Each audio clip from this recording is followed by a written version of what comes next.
Good morning, good afternoon. This is Diaspora Talk. This is Biggie. Maria Antoinette, I see you join. So in the meantime, I'm going to have a little startup. Can you hear me, Maria Antoinette? Just confirm. And once we got confirmation on the audio, I'm just going to play what we had at the beginning.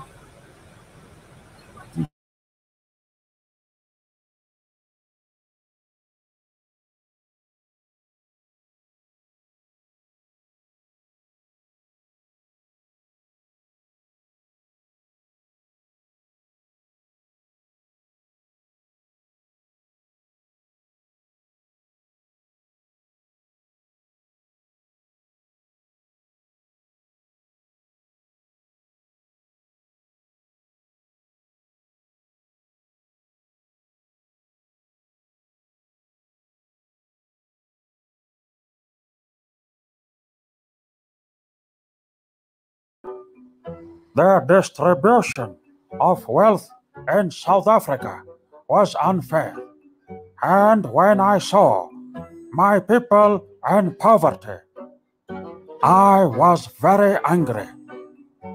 I was losing my mind.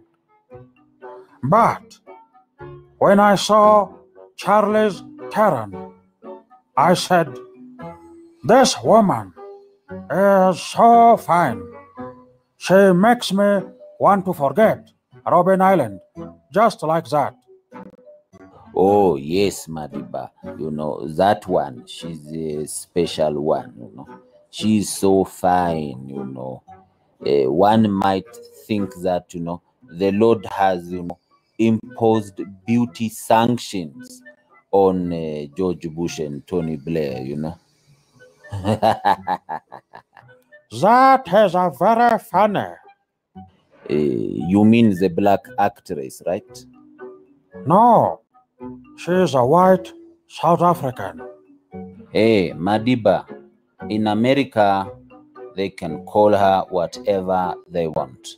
But in Africa, we decide who is black and who is not. That woman is so black. She is white, The way you make me feel. You knock me out of my feet now, baby. Ooh.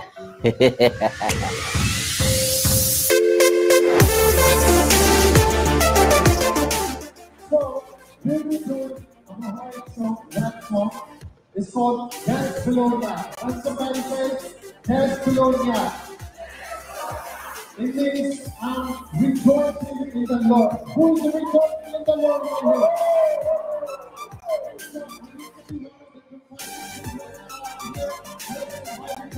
Somebody speak Jesus! Okay, who's ready? Let's go. Decolonize. Yeah. That's pillow, not touch pillow, not touch. Just pillow.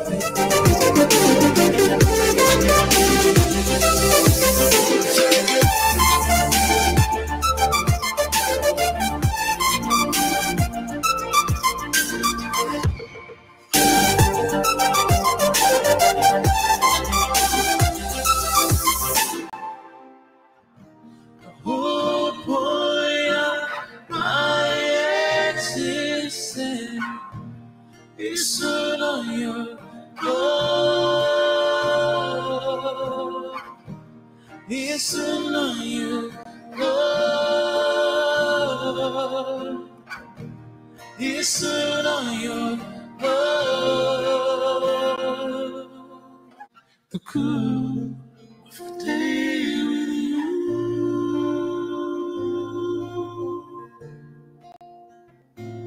With you.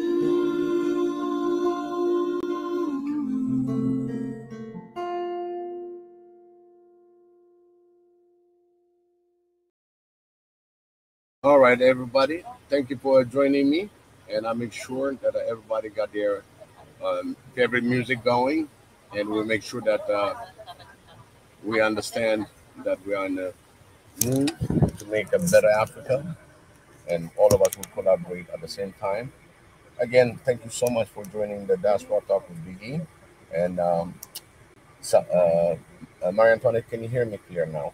And make sure that the understanding you can hear because I'm not muted. Unfortunately, I don't know what happened earlier. But here's another video that I would love to share with you guys. Always enjoy that music. Before I start with prayer, and I always pray in the name of Xavier so he can give us a very peaceful day, a very peaceful talk and discussion, and may he bless all that is out there in the name of Xavier. I mean, I want to share another video with you guys, something that I always enjoy to share. Proudly, this is about Mika that always did his best as talent, and I'd like to really show the talent behind it and how he did it, and really enjoy. Hopefully, everybody enjoyed this music, and there you have it. That's Mika, and one of the music that he always played for us. And here you go. Enjoy.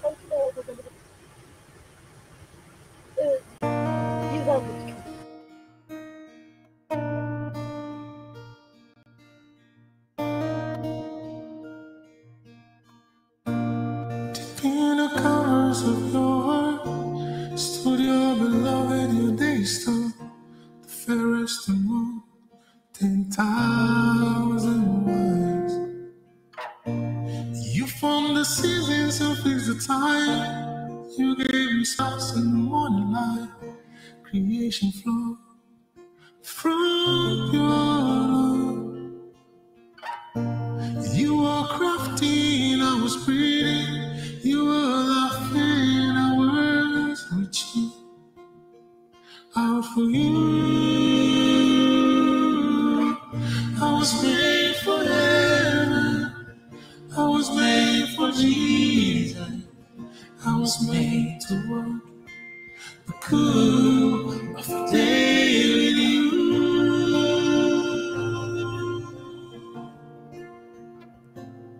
With you.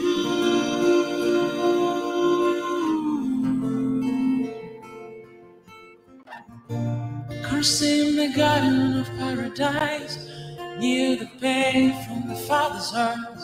To get us back, you gave it all. Filled in the likeness of flesh on earth, bore the cross that we deserve. We've gotten down on one knee. Spirit breathing on me. Been said I'm see what I was made for.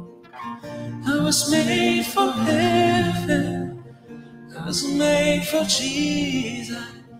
I was made to walk in the cool of the day with you. I was made for heaven. I was made for Jesus.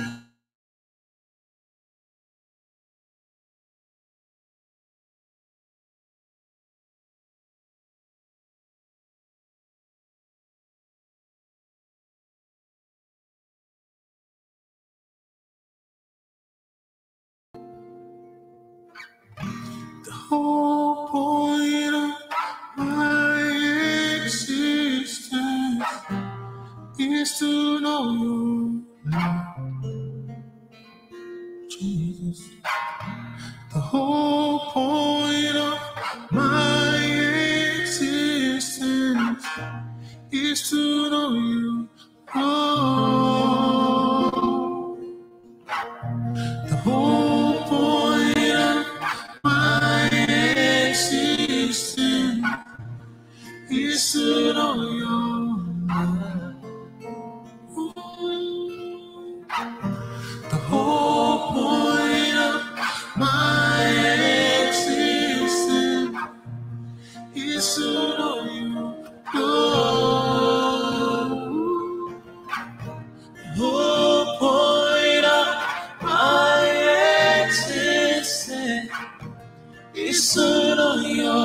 love.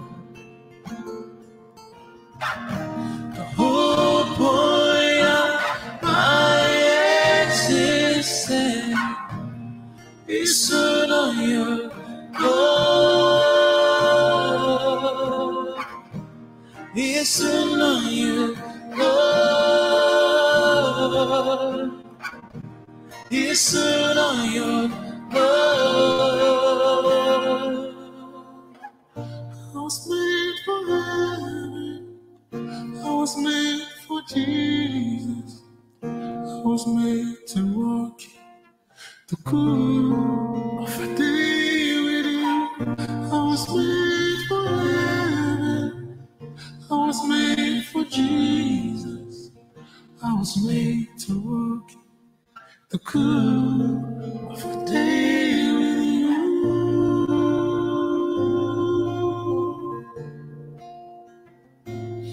With you.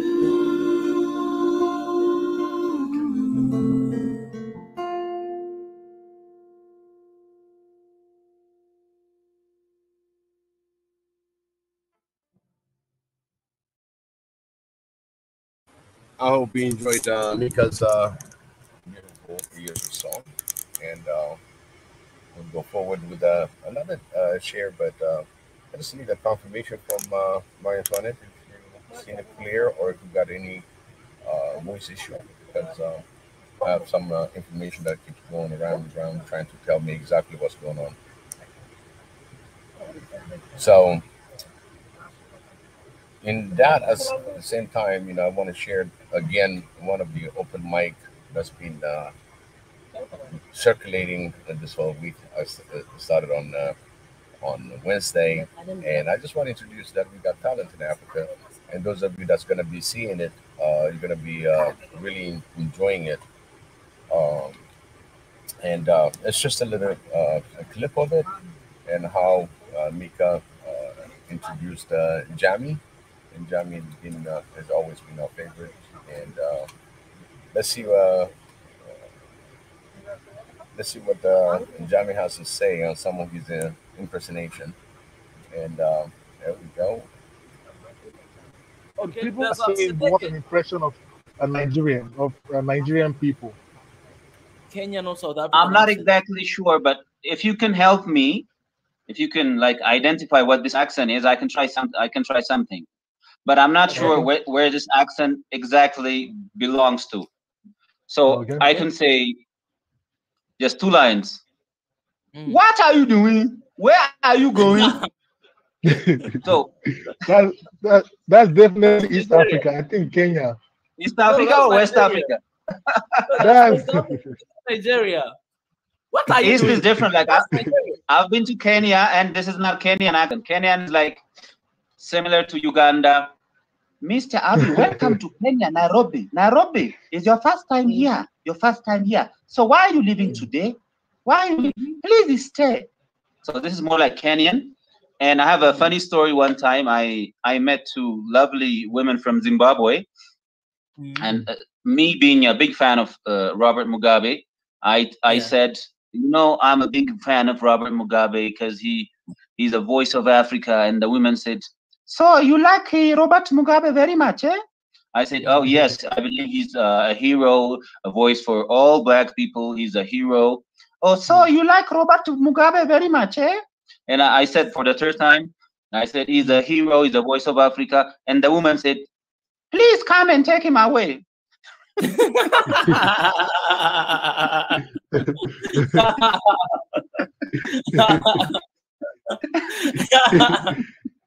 Wow. Wait. I have a question. I'm very sure. Well, until GP comes back, there's a comment here from Jonathan. He said, do a BBC report with Putin and Biden discussing who should win. Other the hearts people are curious about this. Who? Of course. Sorry, guys. GP. Yeah. Okay. Repeat it. Sorry. Oh, me? Is this one more time? GP, you are off for some seconds, so I asked another question. Okay, go ahead. Go ahead, Jamie. Okay, so I'm gonna do,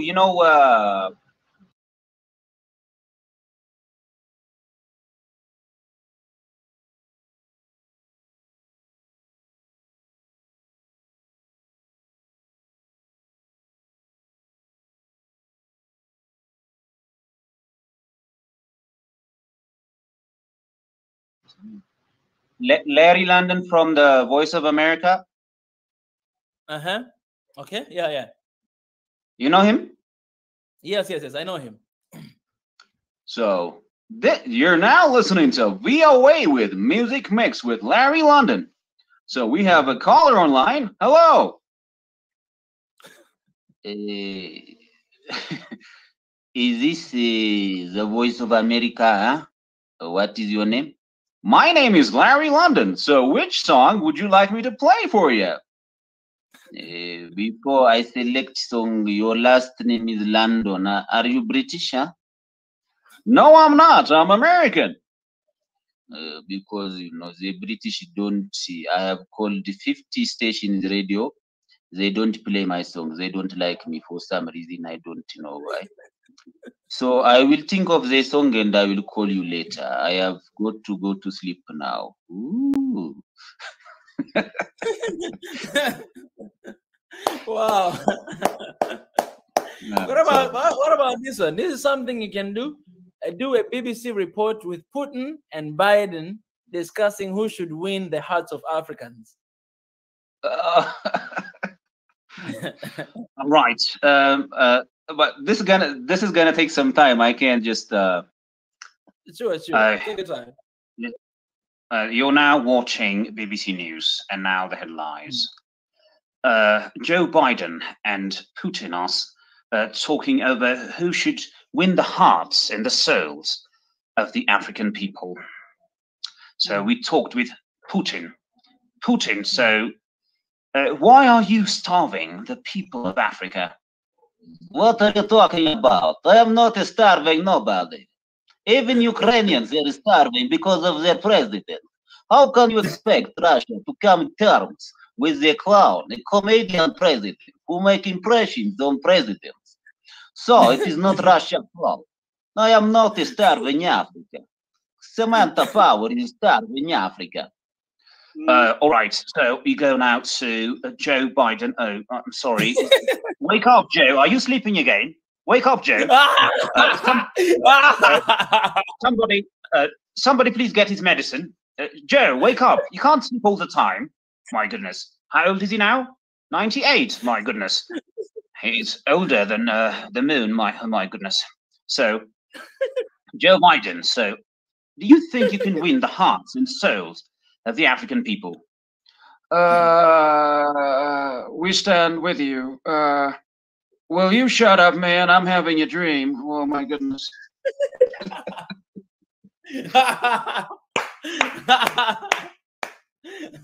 Man, you're crazy, man. You're crazy.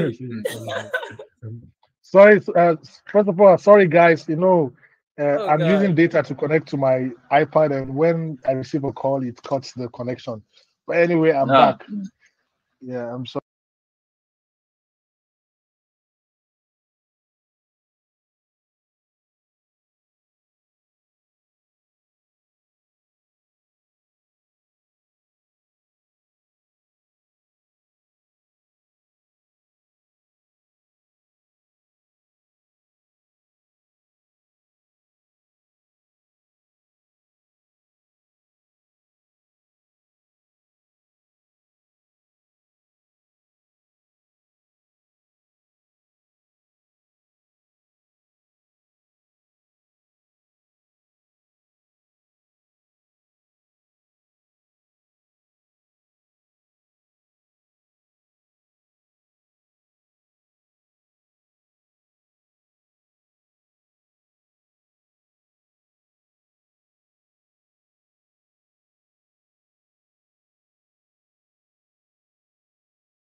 Marie Antoinette, Jonathan, can you confirm if you can hear me?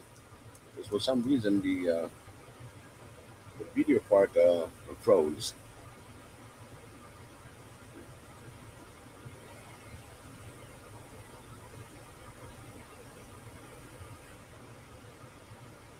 Yeah, for some reason, my internet is acting up. But again, I'm gonna try that again. Hey, Marie Antoinette, how are you? Hi Biggie. It freezes off. It goes mute after every clip. I'm not sure. Perhaps that's just the way it is. Yeah, I was wondering because it was just kind of I see some buffering, but at the same time, it goes straight, and then but you can hear me. You see what I'm saying? It's not me. It's just the. It's buffering. I believe it's the clip. It's the clip that was acting up. Okay. But it's good. Thank you for joining me, Marie Antoinette, and give me the update in person. That's what we need, at least, you can join just to give me the technical issue that you might see on the other side live. And that's how family works, I'm so proud of the family. Thank you so much. We support each other. Absolutely. Yeah. I'll listen quietly in the background for now because I need to go mute for a few minutes, but I'll offer support throughout the stream. Thank you so much, Marie Antoinette. One of the thing that I was gonna talk about more is the with all this thing that's going on with the in the world, in the reflection of the diaspora, also helping out the continent, and which way that are we looking, because I just put a little information about Tanzania being the first state.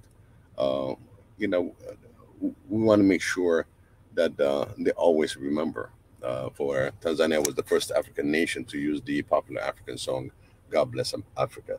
So I just put it out there, and more I'll retro a little bit back into the Pan-Africanism and where it started and where we are right now. And with that aspect of it, we don't want the Pan-Africanism to die down to have a new movement of One Africa or anything. It's just a foundation, and it's just the Pan-Africanism perspective recognize all Black people around the world as Africans, regardless of their current locations. So that's one of the topic. Also, I want to make sure we clarify as we discuss this Diaspora talk, is to people to give their feedbacks, how they feel, how they see these movements that's been laid out a long time ago. They've been there, and why they didn't get the popularity. And Jonathan, if you can join me, I really appreciate it, because there's some few things that we said we're going to be talking about today. That'll be great if you can join me anytime. And going forward, let's go back on where this whole thing is going to be interlacing between the diaspora and as well. I always said that, and African, and how we are into the movement of going after the low-hanging fruits, things that we can achieve. And one of the things is, in the nutshell, is food security. When we talk about food security, we're talking about anything to grow something in the agriculture sector. We need water, and at the same time, water is scarce in certain areas. Are we preserving water the way we're supposed to be preserving? Are we building dams to collect water and then have reservoirs and have different options on how to maximize the utilization of water? And I see that there's an issue when we build the dam, the GERD dam in Ethiopia. Everybody started screaming, saying, "Oh, we're going to run out of water or anything else." The Nile, even if you can put 1,000 feet of walls to stop it, it's not going to stop. It's going to overflow. That thing, the Nile is really, really a fast-moving river, and thank God, we are able to preserve some of that water and convert it also into electricity. That's what you call hydroelectricity.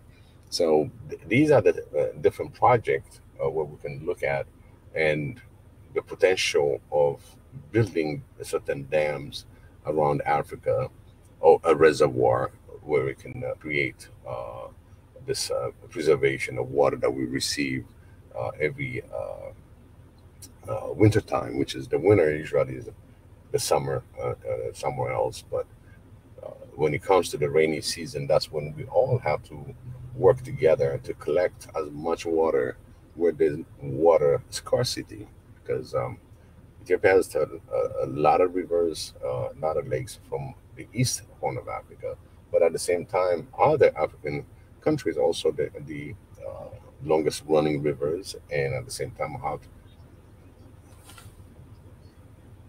all of that is very important that we do pay attention to, because that's going to help us, generate growth in the farming industry, because agriculture is very important, and that's one of the place where you really work on for the food security.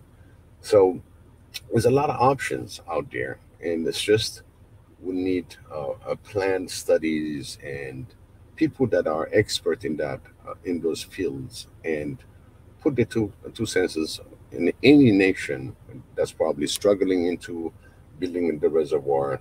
It can be finance, it can be the know-how, the knowledge, and other stuff, and how to we can build some kind of a database where we can say, okay, Kenya can do this.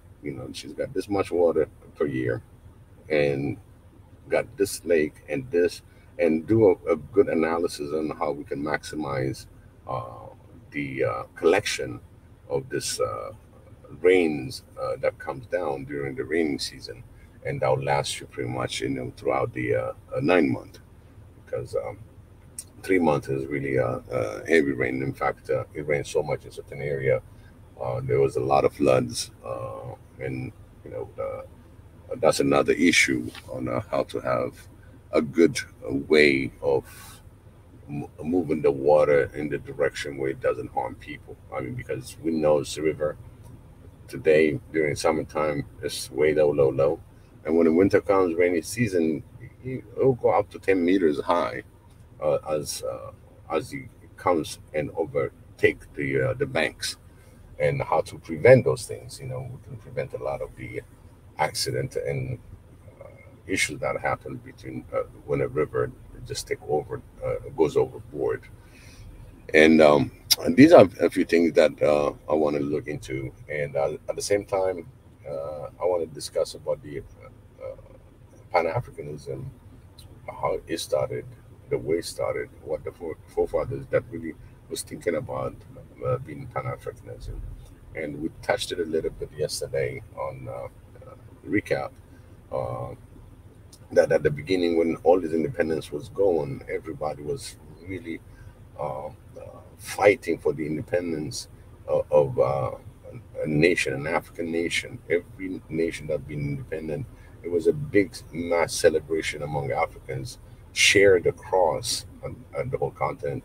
The one that are not anticipating for their independence also put in all their struggle and bringing all that. And that movement itself is across Africa.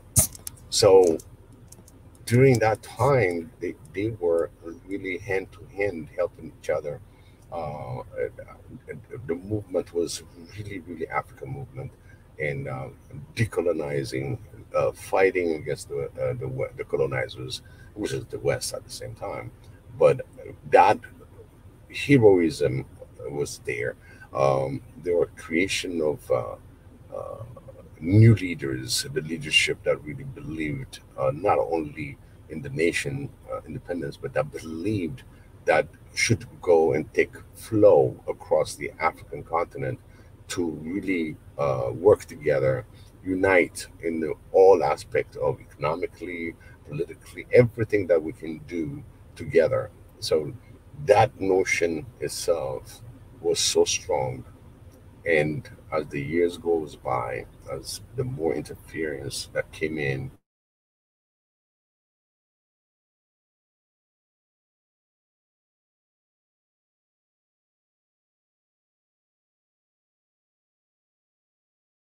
Biggie, are you there? You're mute again.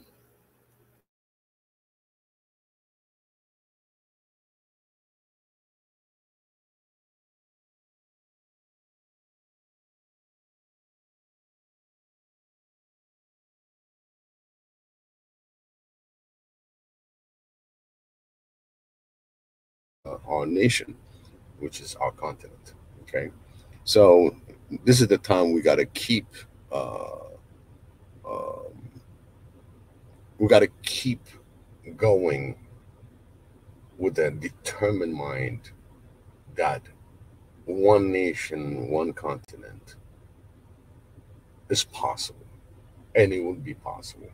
That is when we start integrating, when we start sharing, when we start really being interdependent of each other, and at the same time without seeking outside help. So we'll come to the point when we are self sustaining nations that will give us the strength to decide which way we're going to go. We're not going to be depending on any other foreign aids, but that comes with conditions. Now, there's no condition. We make the decision among ourselves. There are a lot of places where, yes, poverty is there. It's not something we're going to ignore, but how to overcome it, how to really eradicate poverty in Africa, because we have every resources out there. It's just we're not together. We're a little bit fragmented, but as I see it now, more networks are out there, black networks that promotes the African network, and that is the thing that we really collaborate with one another in the network aspect of it and share information that we have on each nation. And we got also people that are experts in certain field and how to bring them about if we don't have the projects and all the programs put together and say, hey, if you're an expert in electrical uh, grids, or if you are good in the water section and agriculture, all these fields can be filled. In fact, Mika gave me an idea when when he received a text that a guy was looking for a job, and if you can get him, if you can land him in a job, I'm like, wow, this gave me a great idea because within the Swahili nation, hey, why not having a little show that we find there's an employee, and then we look for the employer and where they meet, and those employers can meet certain people that they really qualify for the job that they're looking for.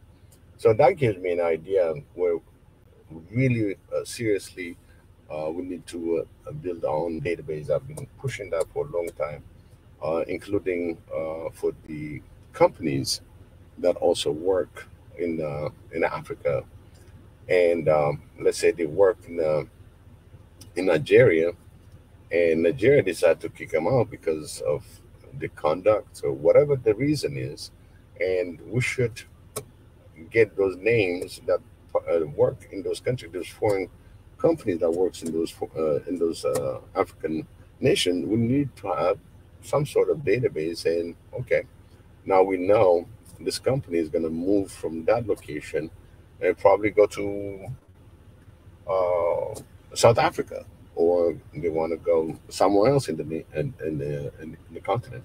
So now that we know they were in trouble, so that's reported. So basically, we got an easy task to do. We're gonna be looking at people to do that. Okay, so these are the things that we really want to express as people to make sense. Hold on one second, okay?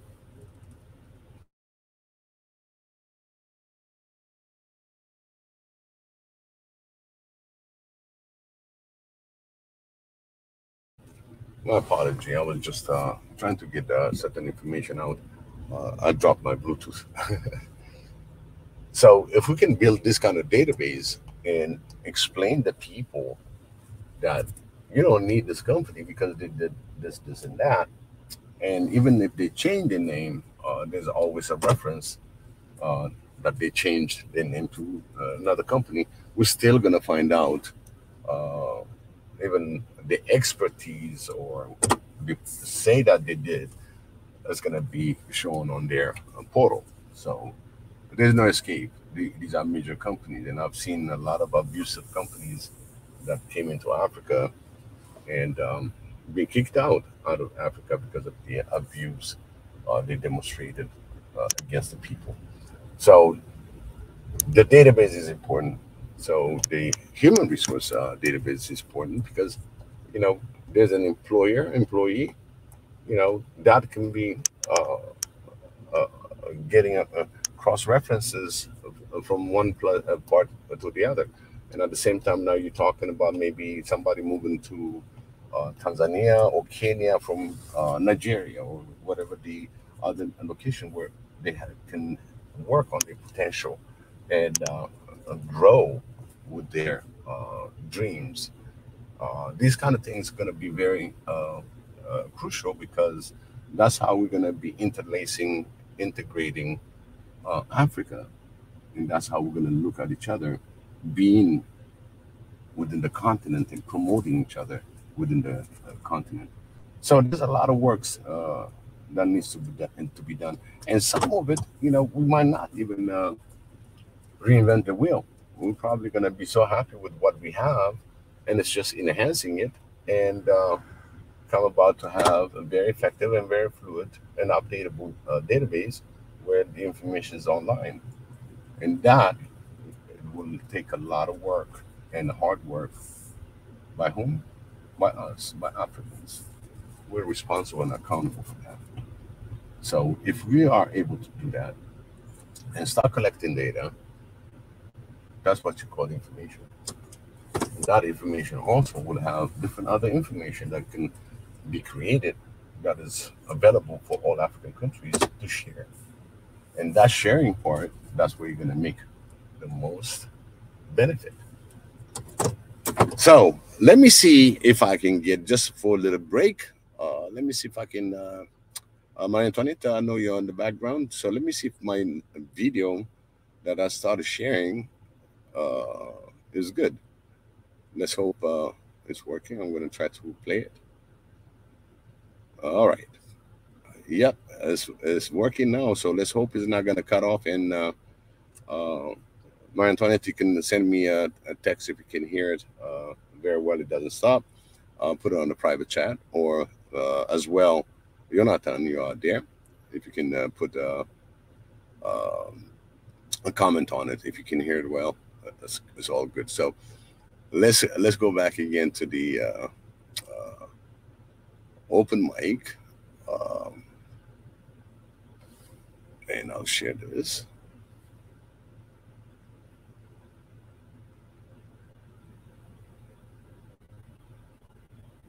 And we got. I left. Can you do them again? Come on. You go back and watch back. Come on. That's not fair. That's not fair, man. Come on. All right. I was asking a question. I wanted to ask a question. And I said, people might be curious because your comedy or your impressions are not just you trying to copy what the person you're trying to impersonate already said, but you use it, you know, and even infuse African culture or talk about Africa inside your impressions, right? So it's like, yes. How do you do that? Do they just come to you, those ideas? Do they just come to you, or you plan ahead and you're like, okay, if I'm told to impersonate Trump, I'm going to do this, I'm going to say this about Africa? Or is it just, you know, once you receive the person's name, you're just like, okay, it just comes to you? No, it's since I'm interested in history of Africa, history, and I believe the knowledge of self is the most vital thing in knowing you. Is the most vital thing in becoming the best version of yourself. So I read a lot of history books. I'm interested in the history of Africa, Ethiopia, Zimbabwe. So that becomes part of my material, and that's how I do my comedy. So when you do something that you're passionate about and you are interested in, things don't become very difficult, you know? It becomes spontaneous. Yeah. Man, that's an 100%. absolute, that's an amazing answer, man. You didn't only just answer that question, but you also inspired some people. You know, to be a better version of yourself, you have to learn. You know, you have to, study. The best thing to be, the best thing. Yeah, continue. Yeah, and anyway, and that is what I've been trying to tell Mika, because Mika is the old version of himself. Always remain old. He's not changing. So I'm trying to tell Mika, you have to become the better version. And you know, I'm glad we have Jamie on the show today, because you are an inspiration, and I hope you inspired Mika. Mika, from now on, be the better version of what? Can you complete it of what? Jamie, yeah, thank you. Jamie, so I want to ask you, can you do impression of me? Jamie, I'm gonna ask you, can you do impression of me? No. That's exactly how you sound, man. Man, you're genius, man. You know, Mika, there are two Mikas on the screen. I don't know which one is real and which one is fake. I'm sure if I could watch a couple of his videos, I can do his voice very well. If I watch a couple of his videos. Please, I want to ask you, like, specifically, please do that, because Jamie, me and you, we're gonna have another session. Me and you, not today. Yes, but I would love that. I'm gonna talk behind the scene. I want to have another session just to talk more about, you know, your journey and your vision with what you're doing in the content of Africa. As you know, we're fighting for Africa, and we are Pan-Africanists, and we wish well for Africa and for our country. So I will have that more of a serious talk in a different show. Usually I do it on Mondays, just to get to have more conversation about that. But also, then I would love you to do impression of me. You know, I love you to do that. For just $39.95, Perfect Amino will destroy any bodybuilder diet when it comes to building muscle.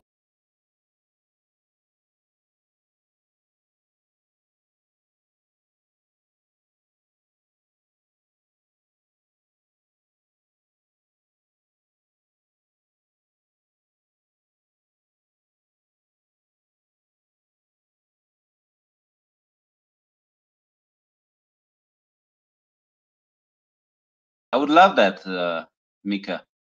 Yeah, I would be more than willing. Yes. If you do impressions about me, man, your career is.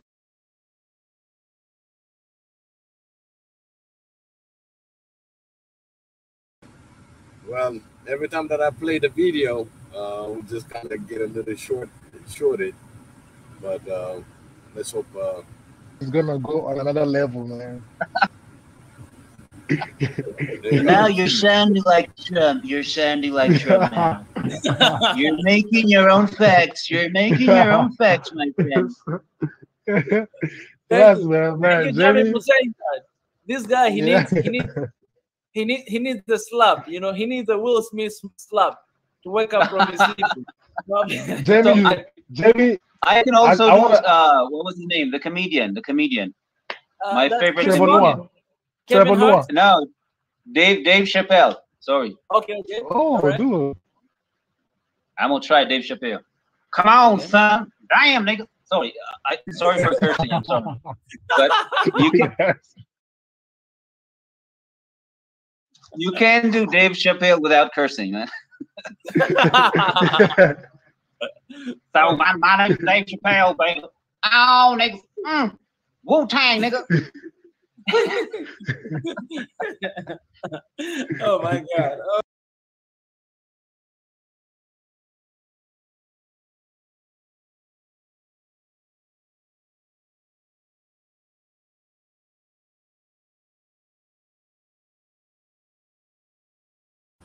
All right, it seems like we have a little bit of problem with the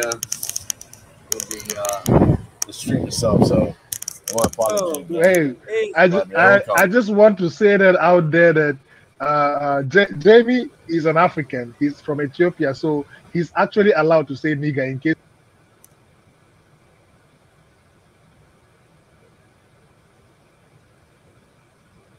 All right, it seems like it's not really having a good.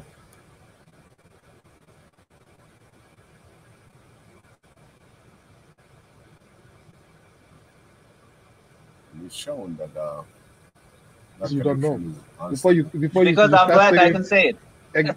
Yeah, exactly. Because you have a white skin, you have a light skin. People they are like, oh, is that guy?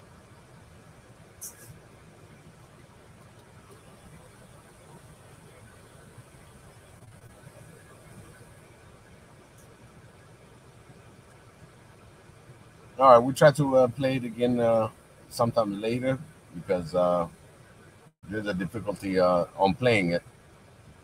And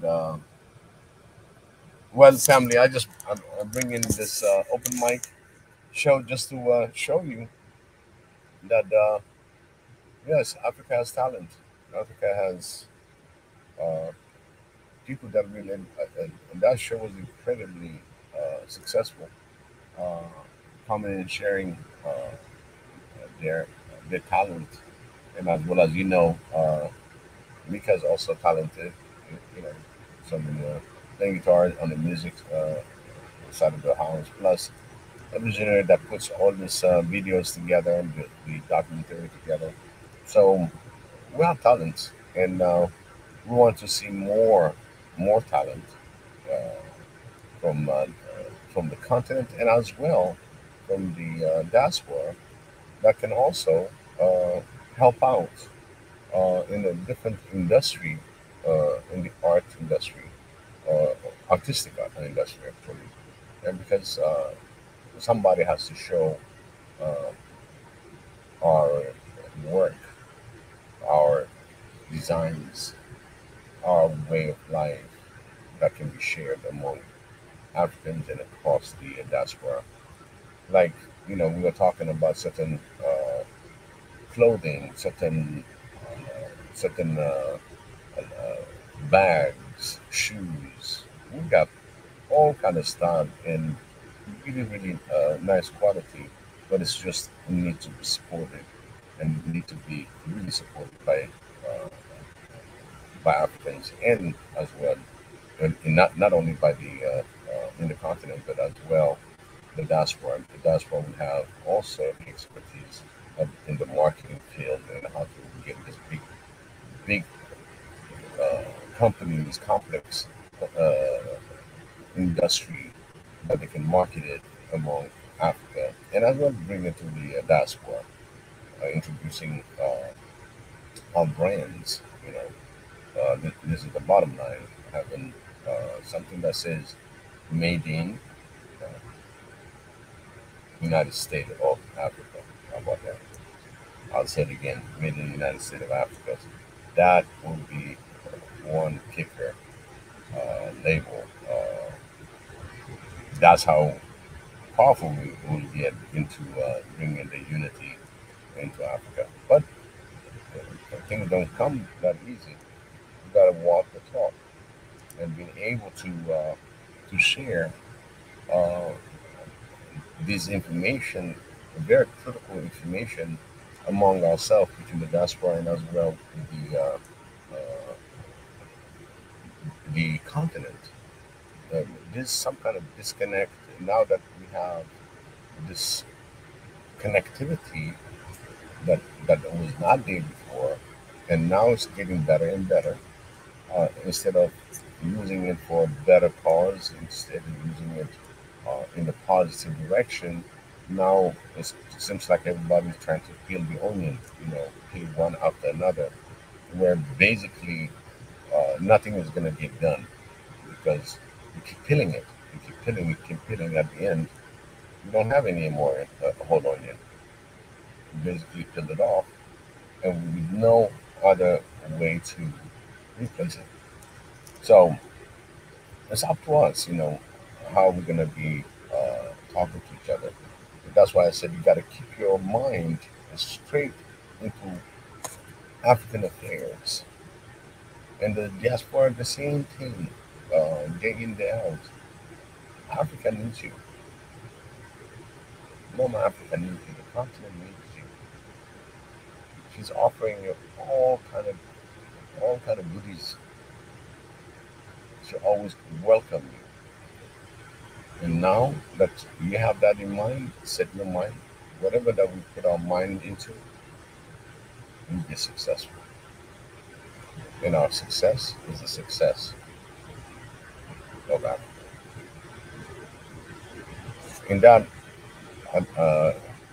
I mentioned earlier, you see the GoFundMe that we're trying to establish our own Swahili Nation office in Tanzania. And it's amazing that, I already sent you the information. Tanzania is the first one that says, God bless Africa. And within that tie, at the same time, it happened that Mika also is from Tanzania. And so we decided really, Swahili Nation One Africa launched in Addis, Ethiopia, but the headquarters now is will be established in Tanzania. And that will be a good marker for all of us to be proud, because it's going to be built by us, nobody else. Nobody's going to build our office. We don't want nobody to put their hand on our vision and intercept it, but we want people that's going to be within our vision and help us. Don't forget, it is all going to be by us, we, the family, we, the African, in diaspora and as well in the continent. So, again, this is what we have. I'm going to refresh this page again. This is real great. Yesterday we had a very interesting night at the last minute donation. That was, Jonathan was there, Anthony was there. We saw it. Dr. K, he gave us a quick challenge. He came in on the show and he said, whatever the money that you put in, he said, I'm going to double it.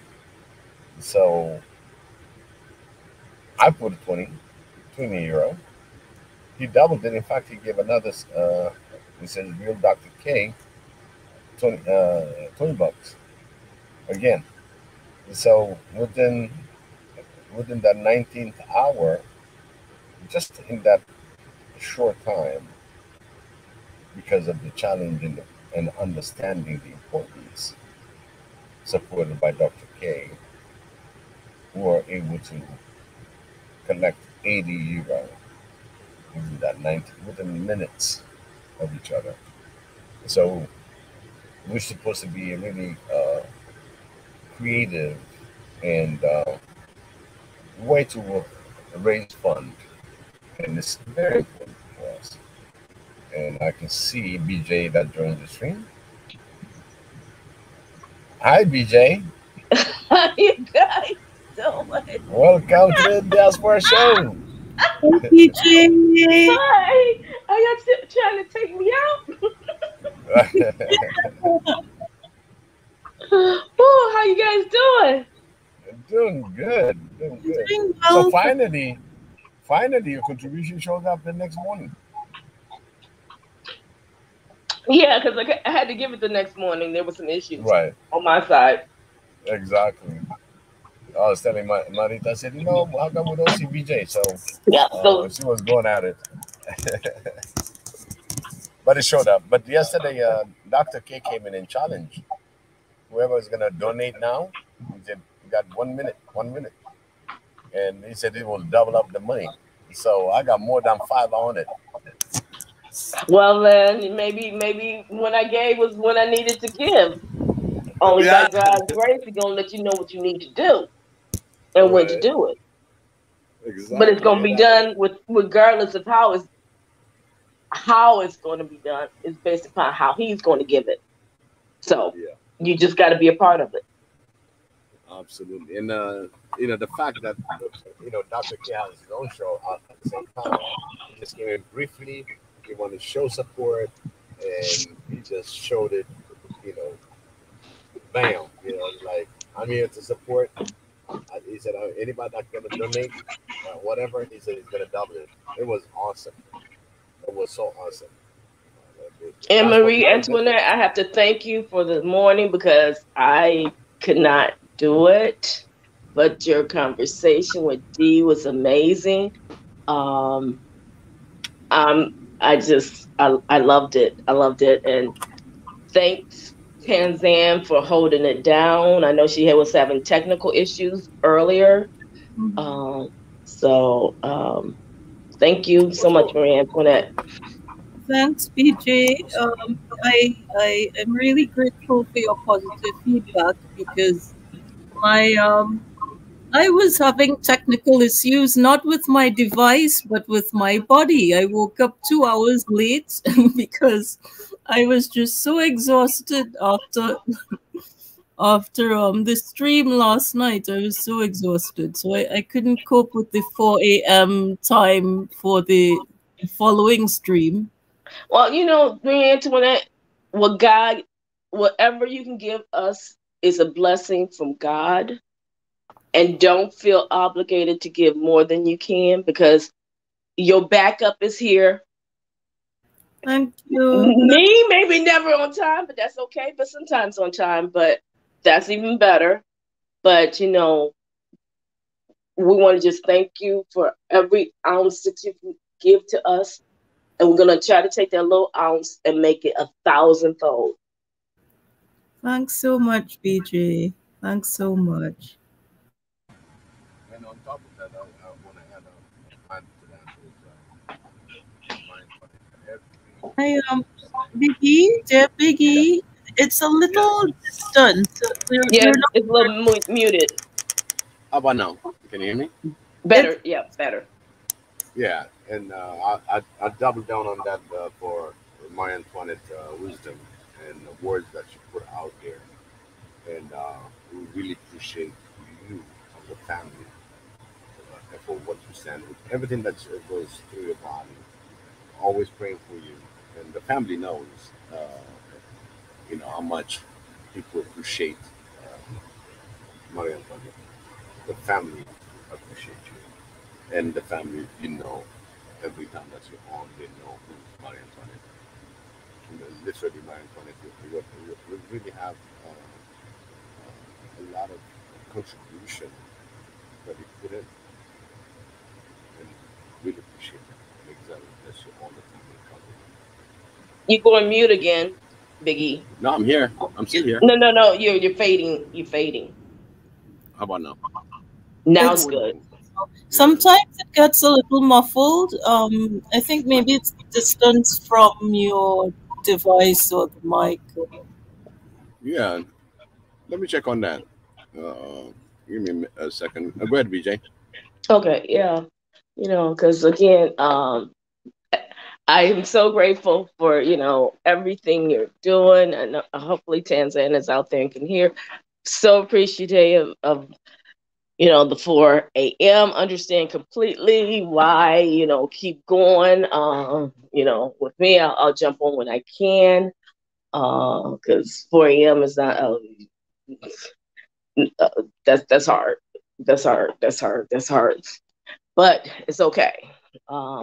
So we're going to make it happen the best way we can. And know that we are here to support in any kind of way. And again, Marie Antoinette, you tell us what you want from us because we have to take the reign. I don't want much really. I just need the general financial advice because 2 days ago, is it 3 days ago? the currency of Cuba was devalued by a lot. It used to be 25 pesos to 1 US, and now it's 120 pesos.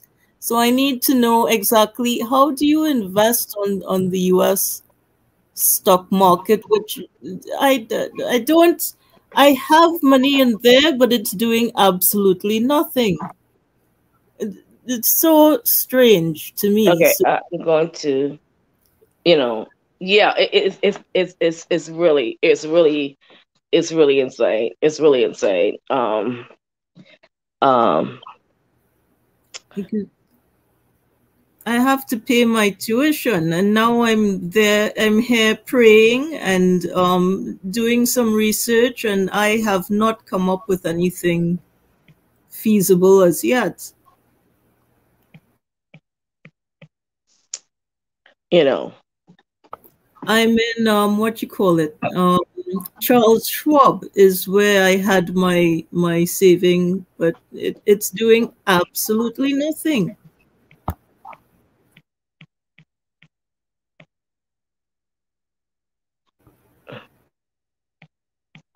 So I know we have some financial geniuses in the group who might be able to advise me on, whether I should remain with Charles Schwab or remove it and go somewhere else. But not today. There's a lot of time to think about that. Oh, I saw your message. Thanks, PJ.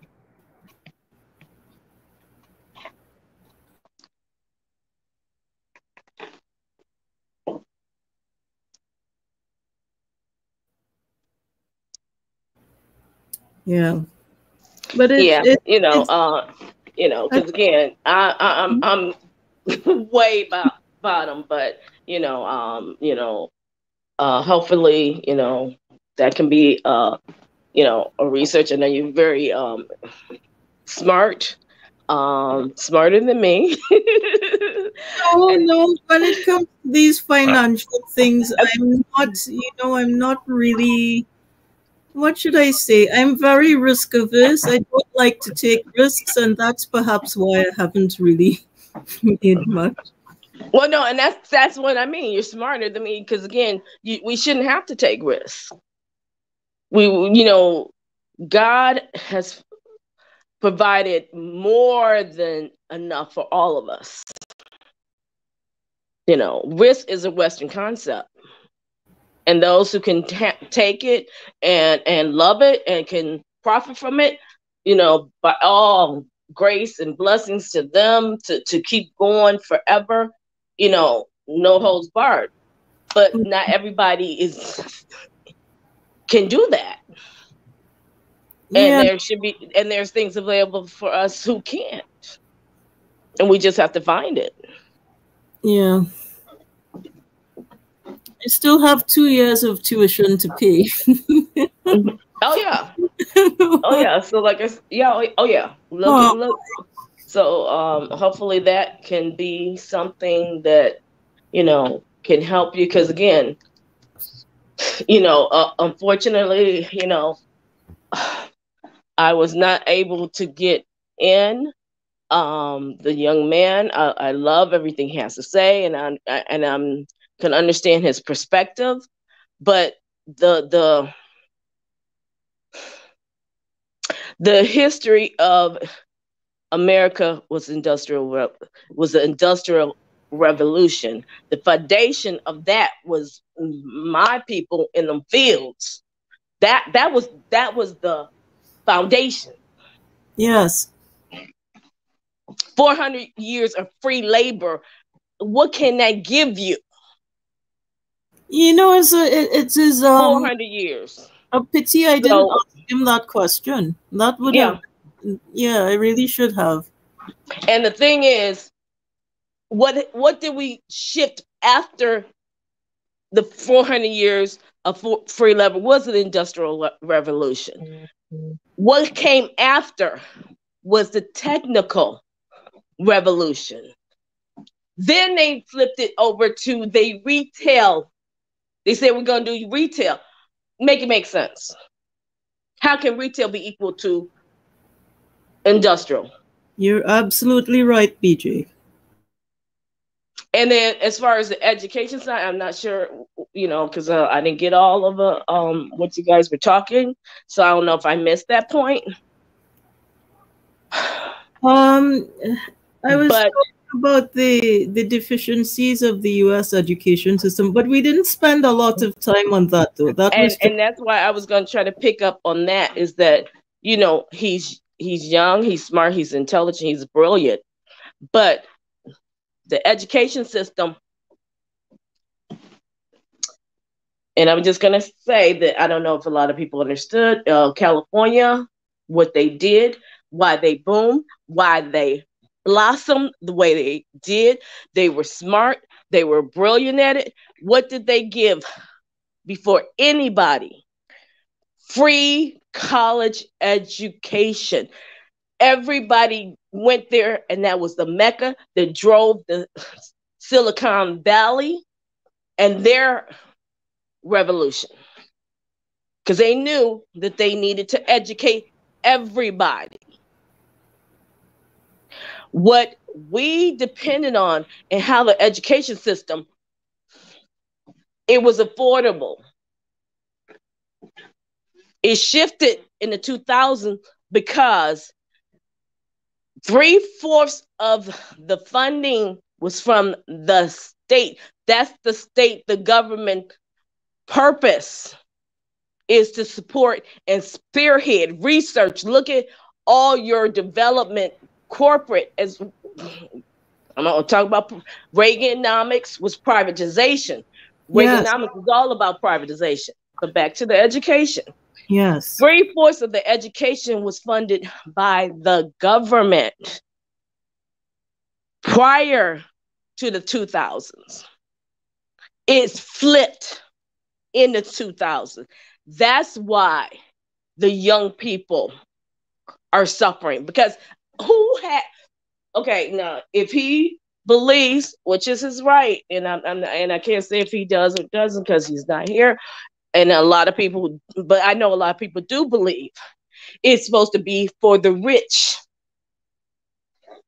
and the select, and that's okay. Because if you're talking about the Industrial Revolution, it's okay, which it really wasn't, because it was because what happened was, well, no, maybe it was better if it's done right. Because, and I say that in the sense that you had your great inventors who did it on their own, because they had no resources. But if you do it right, you give them the resources to do it on their own. Education, 3/4 was funded by the government. Education, government entities, macroeconomics, it works because it's not designed to support the whole. It's there to build the foundation for the whole. Macroeconomics. You don't make profit in education. You don't make profit in building roads. You don't make profit in developing water systems. Infrastructure is what the government entities is for. The research is then supplied into the schools, universities, and then privatization supports it on the opposite side. What the 2000s said is, no, we're going, really the late 90s, the late part of the last century was saying, no, let's flip it and make it privatization. Privatization is about profit. That didn't work. Reaganomics. Now, it worked for some, but it didn't work for all. And nobody want to talk about that piece of Reaganomics that what he really put out there was debt. Certainly. That the reason why people were able to get more, because what did they do? The creditors started financing. So if you didn't have, because prior to that, people were not doing that. People didn't believe in it. People, again, the Great Depression. occurred in the after the Roaring 20s. And people did not want to go into debt because it's like, no, you know, they saw the fallout of the 1920s. Mm-hmm.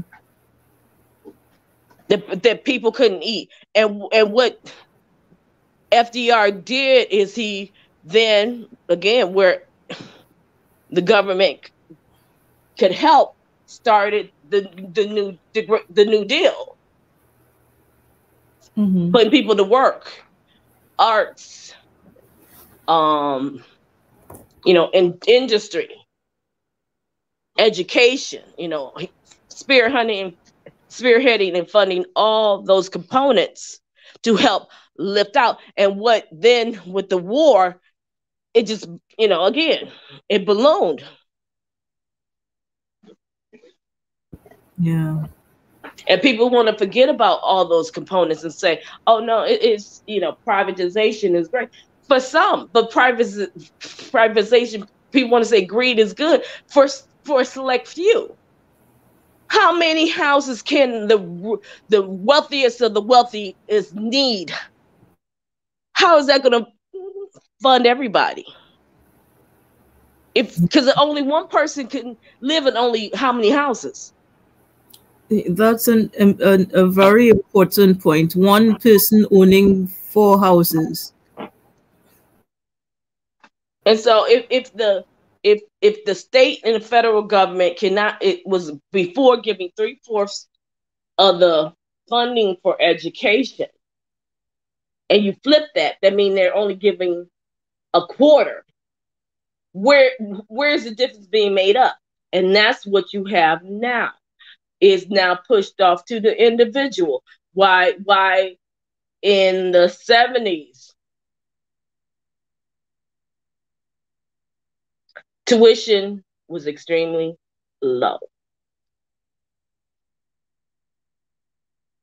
Yeah. In the 70s, it was a credit hour was probably less than, I'll just throw out a number because I haven't done all the research, so I don't have that to back me up. But it, you know, was less than I would say like $4 a credit hour. Just, yeah, put it. It's inflated to. In the 2000, it became $200 a credit hour. Yep. Make it make sense. That's just simple mathematics. Who can afford $200 a credit hour?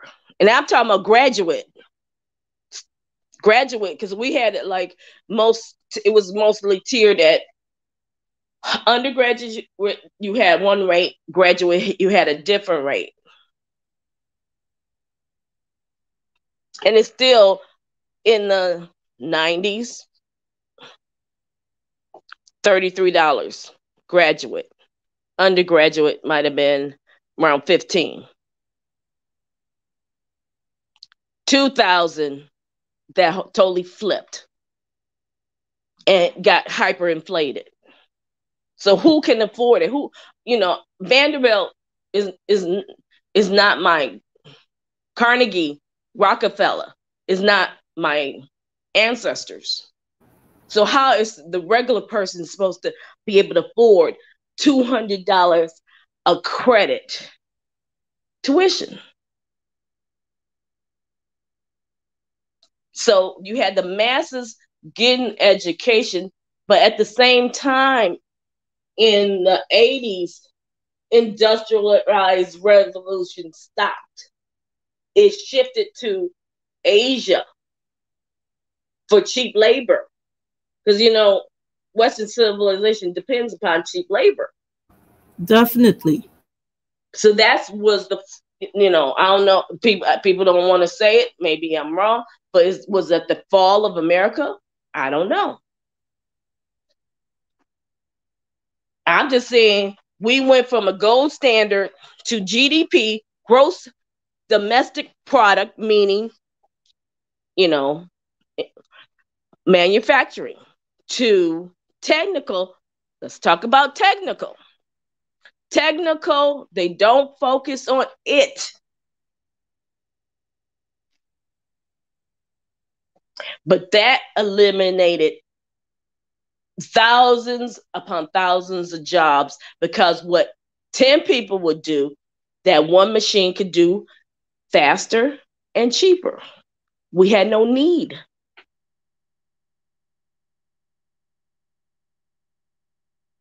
So nobody want to talk about the technical side of how it eliminated positions, secretaries, really, like my friend said, the computer, IBM, display write, typewriters, all that was replaced by the computer. You had a room full of clerk typists doing all the forms. You had carbon paper, to make the copies. You had, there was no copying machines. So you took a computer that eliminated all the need for our big room of people doing the work to a computer doing it. Which meant that that computer is not going to generate revenue to feed into, individuals' pocket. So that means a lot of people lost their jobs. It's true. It's true. Even in the stores, I mean, the self-checkout replacing cashiers. Yep. And the automated customer service. We're now speaking to machines instead of to people usually. Yep. And so, how much do these machines buy? I don't know if they're working on that, to make a machine to be able to buy stuff versus people. Is that I'm trying to figure out, is that the focus now? The Matrix? Will we become the batteries? You're absolutely right, PJ. I'm not as educated, so I know a little. I only know a little. Straight there, because right now you talked about the downfall in the 80s that started. Actually, really the 80s, kind of shaky started, and then you got the 2000 where the .com just went away. Okay, it was a major breakthrough that was coming in to the .com, where it wiped out all the telecom sectors, because they are like part of the broadband integration, and that really made them lost a lot of money. And even with that, the research, they don't talk about how the government research was the foundation for the .com. It started with the research, MIT, education funded the .com. And then it went private. So the first focus of the precursor to MySpace, Facebook, and all that was, we would do, like sending things directly through dial-up. And from dial-up, they moved to digital. And from digital, now we have a computer that everybody's, holding in their hands on their phone.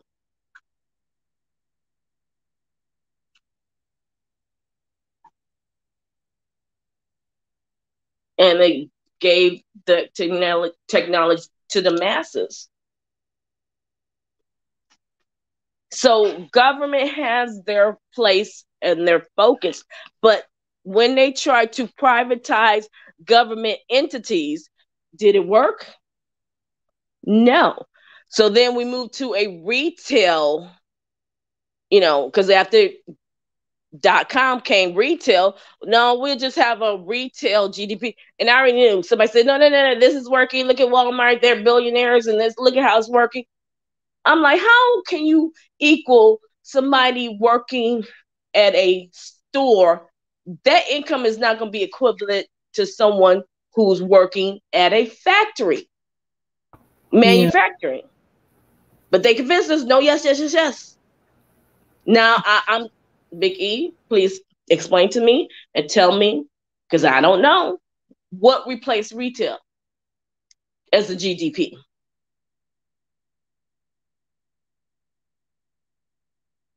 Yeah, I've been looking for that answer. Yeah. Yeah, Jonathan is trying to join, hopefully, because he said, don't get me started. So he had a comment on it. Guaranteed mortgage for a white family in the 1950. You know. Oh, yeah. Because if anybody got time, because the book is excellent. Color of Law talks about all that. And that piece, shifted. The freeways came in and destroyed Black businesses, destroyed Black communities, and gave a straight path to the suburbs.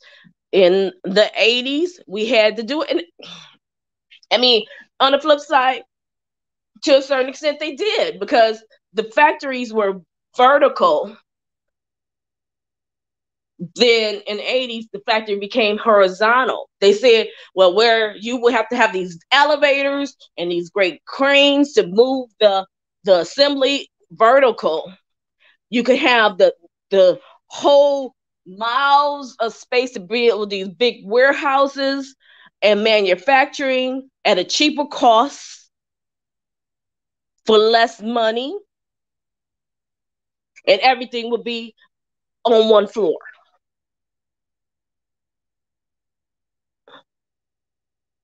In the 80s. Then the highways were generated to get people from the cities to the suburbs, and eventually from the suburbs to Mexico, to Japan, to the shipping ports, etc., etc., etc. Yes. What came in to replace it? Oh, technology and retail. And now what's replacing retail? I have no idea. Because a machine don't buy clothes. A machine does not buy food. A machine does not need services.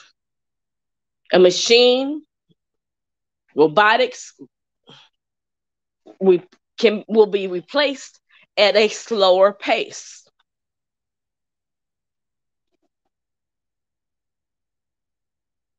Now, BJ or Marie Antoinette, if you can answer, what can Africa learn from this? We come into a crust of bringing down the economy, and everything else as you can see, is collapsing. It's a lot of losses, like IBM lost billions. All these major companies that put their nest eggs and their sellings on the foreign countries, and foreign countries are getting devaluated. No, because what's happened in China, it makes sense, and it happens here with the Industrial Revolution. The middle class came in. See, Britain caste system. What your daddy did is what his daddy did, which what his daddy did, etc., which means the children did the same thing. So the middle class in America allowed for a shift. You had the poor, you had the middle, and you had the rich. So then the poor can go into the middle, because the rich ain't trying to get into the middle. And it allowed for a shift in income, which brought forth, like what Jonathan said, the mortgages. Because again, prior to the mortgages People rented. Nobody owned.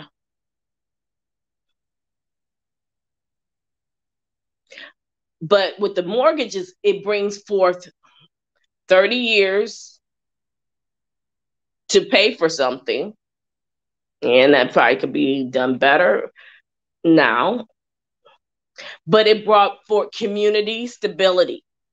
Nobody want to talk about that. Stability, community, schools, because again, they used to say people will go and live where what? The best schools. Yes.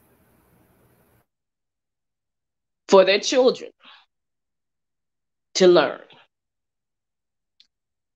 In the 70s, people depended upon what? One income. The man went out to work. And even in the Black communities, the man will work at the factory, the wives will be teachers. What increased income was the unions. That's number 2. Reaganomics busted air traffic controllers, the union. Once the unions got busted, bingo. Incomes started falling, wages started falling, and we lost a lot. And that was done deliberately. So now you got decreased wages, which is not going to afford more. People depend upon debt, credit cards, to compensate for the lack of wages. And with debt, the banks rolled in, money was flowing free, buy, consumerism, materialistic, which we're still a part of that right now.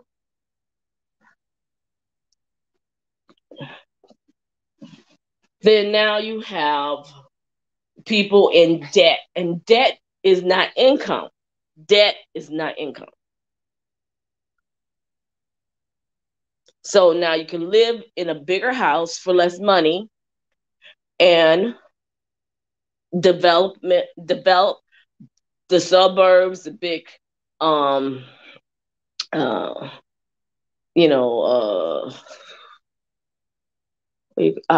forgot. It's like the suburbs.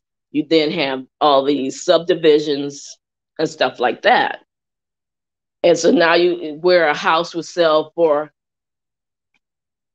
in the 70s for maybe say $10,000, in the 2000s, that same house would sell for $300,000. And so then that's generational wealth, because your children's children had, you sell the house, you got the money, you split the money, the kids' education for free, or either, I'll get a mortgage to pay for my child's education, second mortgage, because again, for my child to then now go to school, become the doctor, the lawyer, et cetera, and then later on, I'm gonna retire because I have a pension. That's not, now we have students coming out of school with $50,000+ in debt. Whose house are you going to buy with $100,000 in debt? So now you have. Let me welcome Jonathan that just joined us. Sorry, BJ. Okay. Jonathan. Hey, Jonathan. Your favorite guy. Oh, what's up? What's up? Listen, I don't know. There's like an echo in my ear right now. Hello, family. Give me 1 second. Yeah, you're funny. No, give me 1 minute because there's an echo in my ear, but I'll be right back in a second. Okay. No problem.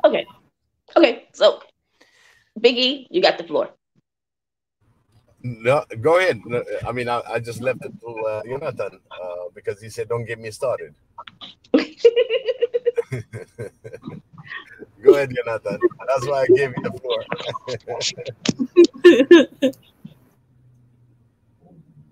Jonathan is still there? Yeah. He will be back.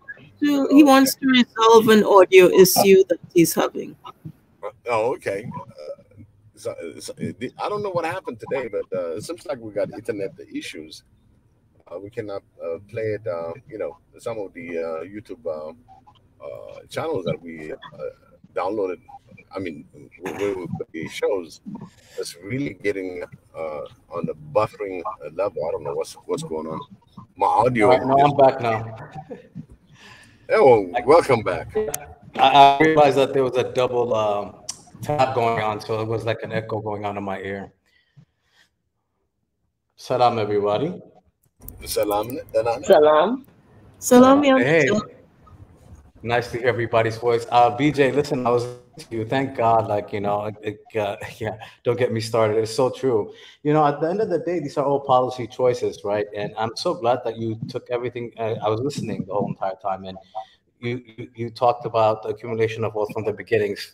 Free labor. I mean, you were talking about the United States, and then you've been taking it up a notch and going throughout the history of these policy choices that the United States has done that has undermined. These are racist policies, and policies at the end of the day are choices, right? So, and they continue every single day. And with the those choices bring profit. Someone's profit from every choice. And accumulated wealth to a very few, which are predominantly, specifically, let's be honest, in the United States of America, has been white people in general. But and I think that kind of policy, I think in a sense you were talking about post-industrialization, which happened here in the U.S. I would say like beginning in the 60s, 70s, even, where that cheap labor, because eventually they could not have Black people in bondage, right? That was free. They were working in these manufacturing companies in the Northeast, especially where it was very industrial, but also poor white people, let's be honest, right? Where that has been exported out as a policy, meaning cheap labor from China, from Southeast Asia. And it's so shocking to me because now it's being exported out. Those kind of labor is actually being exported out to Africa as well. Exactly. So, and even with the suburbs, they were formerly farms that then became subdivision. Are you talking about here in the U.S.? In the U.S., so so farmland now becomes subdivision. So now with a farmer, what do you need? People to, machines to pull the crops and everything. Now, if you got a subdivision, the crops are not being pulled on those locations. Now you have people who are now living in homes. So then, where are the farmers going? Where the food coming from? I went to the store and I'm seeing fruit that says coming from Australia. In the 70s and the 80s, you didn't have no food with a label coming from Venezuela, Brazil, China, Australia. So we now getting everything from around the world in a matter of minutes. I mean, a matter of seconds. I mean, the whole entire food system is definitely something that we should all be concerned about, because we've seen what I think sometimes I think it's overblown, but it is true that there is a dependency on, from all things, just wheat from Ukraine and Russia, which is crazy to me, but it is what it is. The globalized, there is no reason why we have to buy banana, Chiquita being in Jamaica, and Jamaicans have to actually pay more money for their bananas that are grown in Jamaica compared to the bananas that they export out to the U.S., which is because of policy again, because the globalized world trade organizations that have made this possible. So I'm so glad that you started. When was the last time anybody talked about the Banana Republic? I mean, again, corporations, I mean, all this intertwined, and then. Yeah, no, it is kind of it is depressing to see that the system still continues. And I think, Biggie, you had said, okay, how does this affect how does that affect Africa today, right? So one of the things, I think somebody mentioned this the other day, I'm pretty sure it was on SNN, but it's true, we have these free trade not free trade, but I guess you would call it, tax-free zones of these industrial zones. In Ethiopia, for example, we were manufacturing for the likes of H&M and all kinds of global brands, including the Hugo Bosses and Calvin Kleins or what have you. But these are actually Chinese-owned companies that they found it so expensive for their, because eventually even China now cannot, it's not cheap enough for them to produce. So they're producing in not just in Ethiopia, by the way, Madagascar, I think Tanzania has some of these industrial zones as well, and Kenya. So it is a system that keeps continuing, and this is how it affects Africa. On that note, when Big you had asked how this is happening, because industrialization and post-industrial worlds are completely different. So a lot of what the United States and the European countries like England and Germany in particular, I would even Italy for a certain part. By the way, I was in Italy a few years back in the northern part of Italy. A lot of those companies have been sold to Chinese producers, and there's a lot of Africans that are migrants that are working in these manufacturing companies. But what I'm trying to say is the cheap labor continues. If it was not free, it's still cheap, right? So so there is an economic system that continues to undermine. These are racist policies. Let's just be honest. That's what they are. Whether we're talking about Latin America, whether we're talking about Africa, I think Africa is just getting the beginning of it. While we're also expecting the basic resources of what is an industrial world, which are the batteries in our cell phones, that are in our computers, that are now the growing thing with the battery operated cars. So yeah, these are racist policies. We got to call them out. This has been happening in the United States, but it's the same system. But these are choices that these governments that are running the world economic system are choosing to keep people of color, people of the South, I would say in general, because I don't want to just talk about Africa on this end. It's more than that. It's much deeper than that. But yeah, so I just had to come in and drop that in. But so BJ, thank you for bringing this up. Living in the United States, I actually live in a building that's a loft that has been turned into a loft now, but it used to be a mill. It's huge. When I say huge, I mean it's huge. And this community here used to be very African American because they're the ones that were working in the mill. But of course, all that left the United States. They went to China, they went to Latin America, what have you. And so over the 80s and 90s, it was just dilapidated. These were what you would call like the worst parts of America during the 90s. And now, gentrified like hell, and they're pushing these people out that have had to stay here.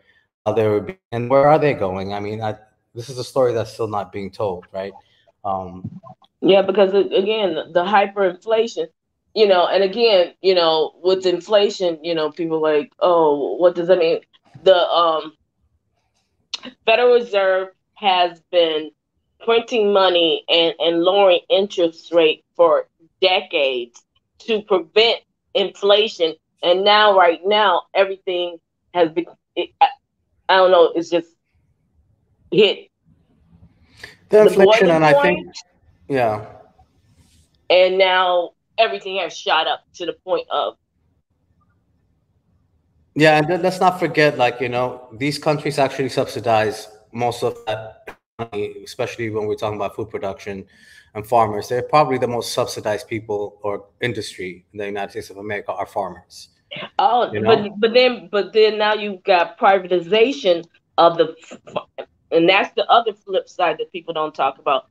Privatization of the farm, because like the government will subsidize the farmer, then private industry say, oh wait, you mean the government's going to automatically give us money by not producing food, and we don't sell it, they'll give us, hey, this is a good little hustle. Then the private industries entities are now getting subsidization, and boom. Yeah, I think we can go on and on about the present system of privatization and why that we see the ridiculous number of people that are in prison for BS because it's subsidized by the government and the military as well. And we can go on and on about subsidies, but yeah. So again, these are choices. These are racist policy choices, and do not only affect the, minorities in the United States, but there are also policies that are being exported outside, right? So, yeah, it affects everybody. I wish that the only way that we can get out of that as Africans, and since this is about, One Africa and Swahili Nation and what we talk about, is for Africa to become independent, not just politically, but economically, food systems, and all of that, because they've managed to completely undermine. Some countries are fighting back. I think that's why China and Russia are fighting back, right? And then you have to be able to now take these examples and build a better way of doing it where everyone profits from it and not just the chosen few.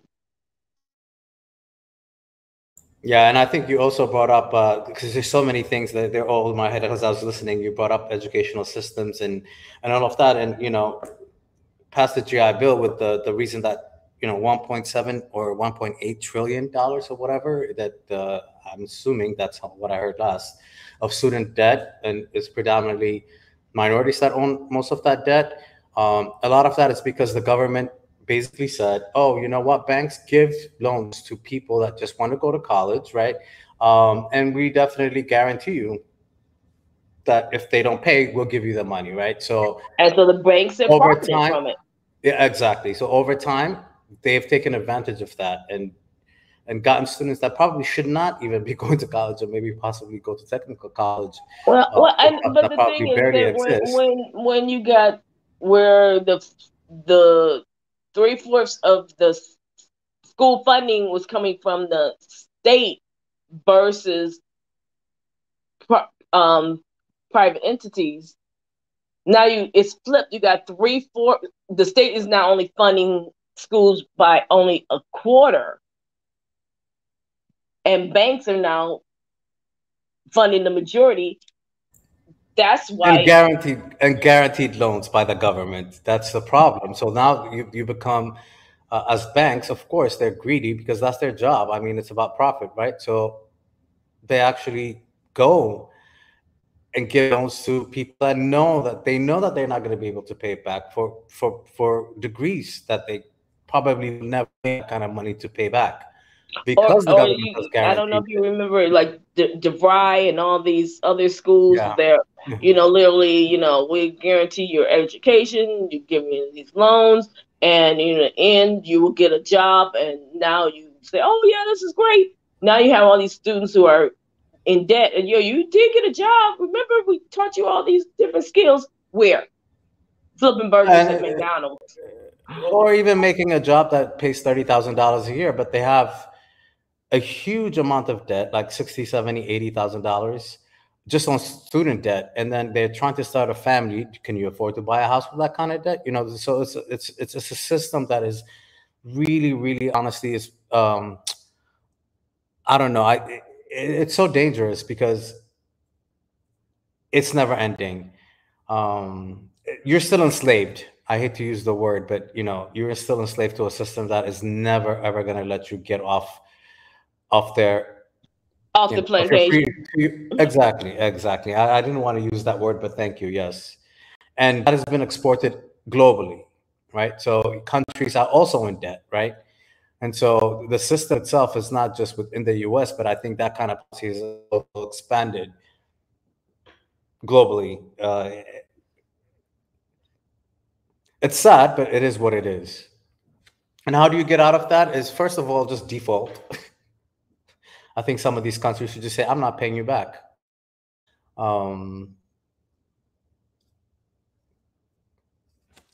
If I remember correctly, in the United States, there's a bankruptcy law. So anybody can just say, oh, I'm bankrupt, right? Really, but you can't, but loans are guaranteed. So student loans, so you can't. They will always get their money. That's the danger of it all. They don't care. That's why they keep giving money. I mean, there is more student debt as far as money-wise than credit card debt in the United States of America. That should be we're talking about education, higher education. We're talking about undergrad education, first 4 years of college. So there is more debt that is owned by students than there is credit card debt in the United States of America. That is crazy.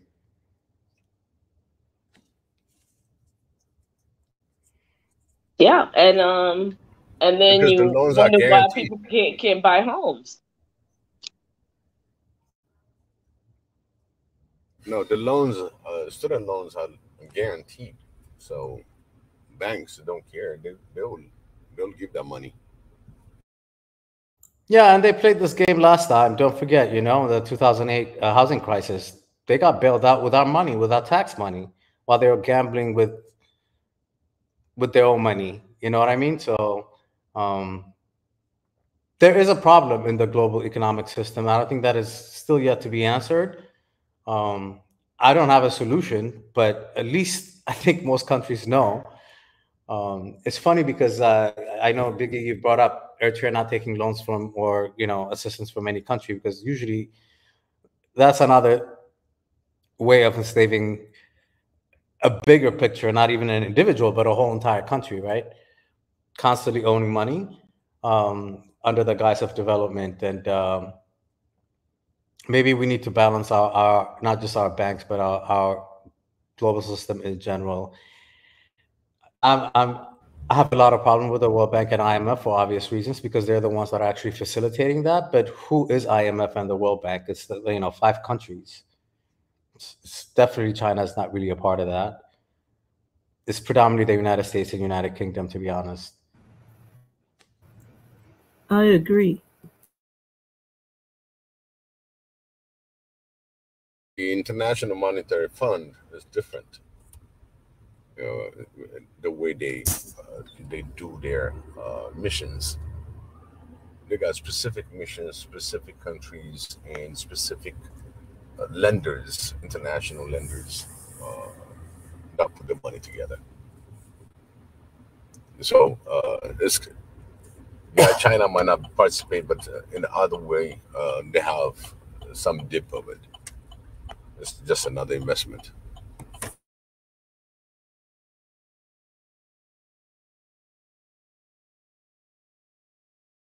Tell you one thing is you'll never make money when it comes to these kind of loans. They will make more money than whoever invested in there, and it's very high price for the investment. Oh yeah, and then you now have students who are not even interested in buying homes because they're like,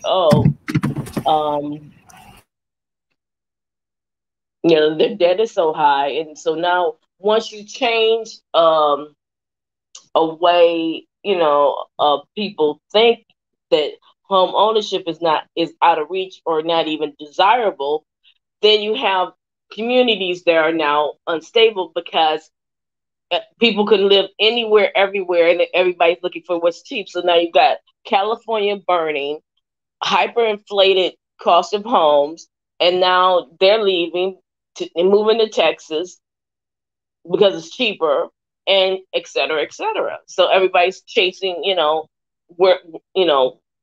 wherever's going to be the cheapest place to live, and you don't have any communities that are now unstable because people are not buying houses and families are not, living in one spot anymore, and they talked about that in the 2022 for the longest. And there's like,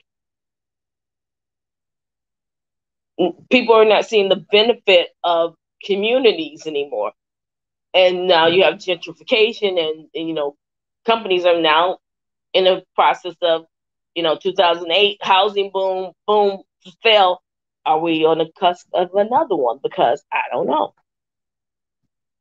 Yeah, and I think the big question to me, for me, is we obviously understand what is going on. It's like, okay, what is the solution, right? And obviously, I think, I'm a bottoms up kind of person, meaning like everything's got to start, because you can't count on the politicians and the politics, because honestly, they're being.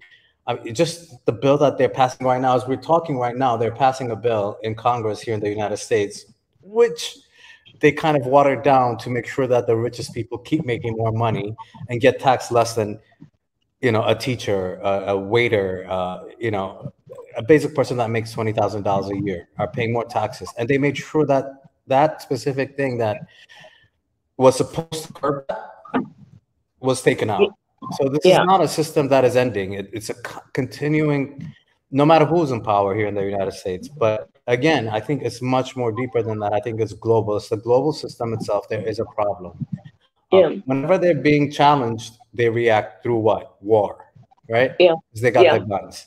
And so Africa has to figure out a way to do this whereby, you know, like even you look at the Caribbean, and I don't know if it's shifting now, but in the past, it would be like, okay, I have a piece of land, and I'm gonna build my house, and mortgages was not even in the concept of how they did things.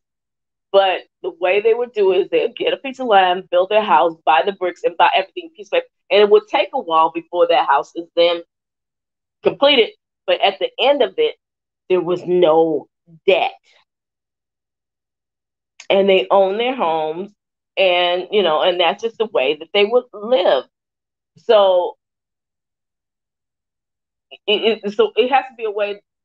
If you're gonna do it in Africa, you have to be able to do it in a, you know, not give up your traditional way of doing things, but make it a way, because again, with the hyperinflation, to do it whereby people are not taking on a bunch of debt for 30, 40, 50, 60, 70, 80, 90, 100 years and nothing gets paid off. You know, it's got to be a way to take the best of one system and integrate it with the best of a system where debt is not the solution. Well, I see, BJ, you're pragmatic about your solution, which is good. And, you know, I think being pragmatic is important because at the end of the day, we are a globalized world. You know, there's still kind of interdependency among nations, your neighbors, but the whole entire global system, there's no question about that. So I think we have to have pragmatic kind of way of approaching a solution to this obvious problem that we are facing. And this whole entire inflation thing, I think exactly what it really exemplifies is the fact that most countries are not dependent in feeding themselves, because inflation affects first and foremost is food. And if you can feed yourself locally, right, you feed your own people, then it wouldn't affect you as much. We can start with that, right? Yeah, and by the way, Sam, yes, colleges are the biggest players in the whole global financial. They own so much. I don't know, like where do we start? I'm sure most stocks in Facebook, in, well, what's it called now? It's not even called Facebook anymore, whatever they're called. But yeah, they are very, very rich. Is it Meta something? Yeah, the infinity sign or whatever it is. I mean, it's still Facebook, whether they like it or not.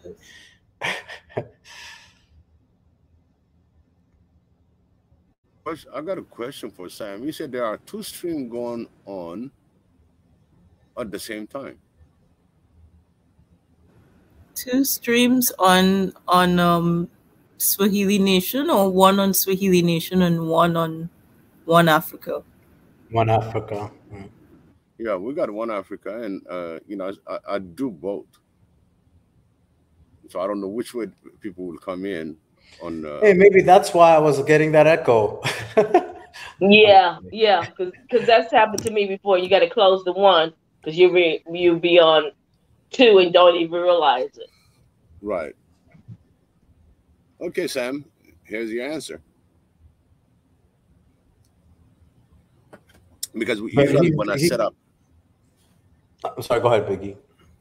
Yeah, whenever I set up our stream, I make sure that it goes on Swahili Nation, OA, and then including Twitter, if ever it comes on, and Facebook. But today I could not. I didn't see the Facebook. That's another technical question because I was not able to put it select Facebook to be broadcasted on. So yeah, if you really question, definitely we got Swahili Nation, One Africa, Twitter, and Facebook. In fact, it will be like 4 different channels. But again, to get back, good discussion. One thing that I really want to see is a lot of the move in the continent from leadership. And in fact, this came from President Safawarki telling all nations to be self-sustainable and self-dependent. And that is catching on. But at the same time that he said that, a lot of them went out there and went on a loan shopping spree. You know what I mean? They all went after a loan. They all went to get something, even including the host in Uganda uh, from the Chinese deal. It's so funny that got to be self-sustaining, self-dependent, and you have to minimize and understand your loan has to be repaid, and how much loan for what time, what kind of term.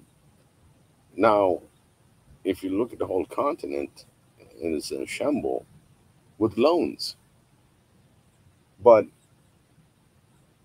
it's like, put it this way, Africa can make those loans go away. You know how, Jonathan or BJ? I want to hear from you guys, and I'll put my piece together for it. Well, I mean, there are different. I mean, there are countries that just refuse to pay them sometimes, but that I don't think that's necessarily a smart thing. And then, of course, there are these what they call loan forgiveness things that the World Bank and the IMF do because they really hold most of the debt. I think China does as well now, especially in Africa. But it's just to basically charge them. We should be charging them for the resources that they're taking out of Africa. Then you can pay for it, for your debt. Like charge them what they should be charged. And that means that you have to curb the governments that we have that are willing and abling selling the resources of Africa for cheap, for like nothing. There is no reason why, a Tesla will cost you $150,000, a really pimped up one maybe. But the majority of the whole thing that runs that is a battery. Most of that resource that comes for that battery comes out of Africa. So can you imagine, why is this one guy that owns Tesla so rich? I honestly think that it's blood money. There is no reason that I think I heard recently that some pink diamond that came out of somewhere in Africa for like $180 million or something like that. It was one of the most uncut, rough pink diamond or something like that. And I wonder, like, did even that country itself get $1 million out of that? I doubt it. So if you really want to get out of debt, you need good leaders that basically have to stop the pillaging of resources that should be at least come in the world market, but get the fair price. And that also goes to labor, right? There is no reason why, the reason that China is manufacturing in Ethiopia now, right, for example, or in other African countries, is because the labor is cheap. That is considered, well, the living cost in that country is cheaper than what it is today in China. But no, it shouldn't be viewed in that sense. It should be a global price of what labor is, and not individually for each country. For example, it should not be that someone that works in a factory in one of these industrial zones that is making $20 a week. No, that's crazy. They should be making at least 120, right?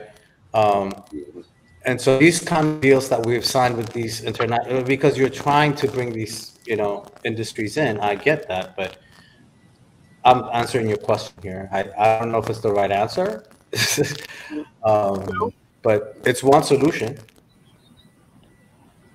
There's one solution. Okay, for me, is that it should have a specific entities, a select within all African nations.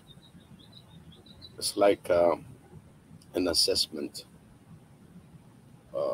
committee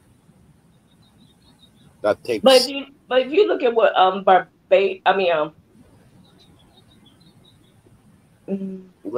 it's Barbados. They're sort of trying to figure out another way of since they became I'm sorry, I'm forgetting where Rihanna is from. They've taken over and moved off of the. Is that your point of reference? Is Rihanna really seriously? No, I'm just saying that the country I'm just being funny, but yeah, it's Barbados. Oh, okay. She's from Barbados. Yeah. Barbados. Oh, it is Barbados. Okay, that they're now developing a way because they're trying to figure out how to build their infrastructure at the same time, making sure that they're supporting their citizens, and it seems like they're doing things a little bit different since they moved off of the British, became independent from Great Britain and all that. So it seems like they're doing things sort of the right way, and hopefully if they continue down that road, we'll eventually start seeing the benefits. If you look at how for all these decades, Cuba has been able to gain their independence and at the same time educate. I mean, they have the finest medical schools on the planet. And so they, even though on our terms, we look, they know how much they're impoverished, but yet at the same time, how are you generating all these brilliant physicians and all these other different things at the same time? So just looking at how they're doing it and maybe sort of copying it and figuring out how to do it in a way that Africa can benefit as well. Yeah, and I think we completely need to redefine the word freedom and democracy in this new world that we live in. Because it's been used to actually undermine, dominate from just a few countries supposedly that are democracies, supposedly. By the way, BJ, I know this is like completely a different, I'm going a different direction here, but what do you think is happening in the US when it comes to democracy? I'm just curious. And the extremism on all ends. I don't know if you watched the news, but CPAC is having their annual meeting or whatever in Texas right now, and I was listening to some of the speakers, and I was just shocked. The dominant other party is completely gone off the chain. Well, I mean, I think some of it is a distraction. What I'm more concerned is like how the price of gas became $5 a gallon. Starting to come down a little bit now, but it's like we're moving. Are we truly in a democracy, or are we in a federalist? I'm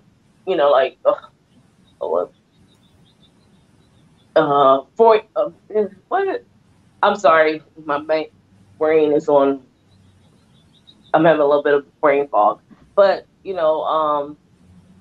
where you have corporations ruling a country more than a democratic society. So and I think we're sort of moving towards that, where a person's vote means nothing more, where now corporation is having the same rights as a citizen. What does that then? I think we're now starting to see the fallout of that we're giving more rights to the corporate agenda than we are to the people. But under the guise, but corporations are people. Democratic society. BJ, corporations are people in the United States. Remember, they have equal rights to people. I'm not making that up. That they really do. That's what the Supreme Court said. Corporations are people. which is crazy to me. But by the way, Neo is asking a very good question. How does one generate wealth in one generation? Well, Neo, if we're living in the matrix, Neo. Jonathan, you sort of echoing a little bit. I don't know if everybody else is hearing that. Yes, Jonathan, you had crackling and echoes. It's like a little buzz sound.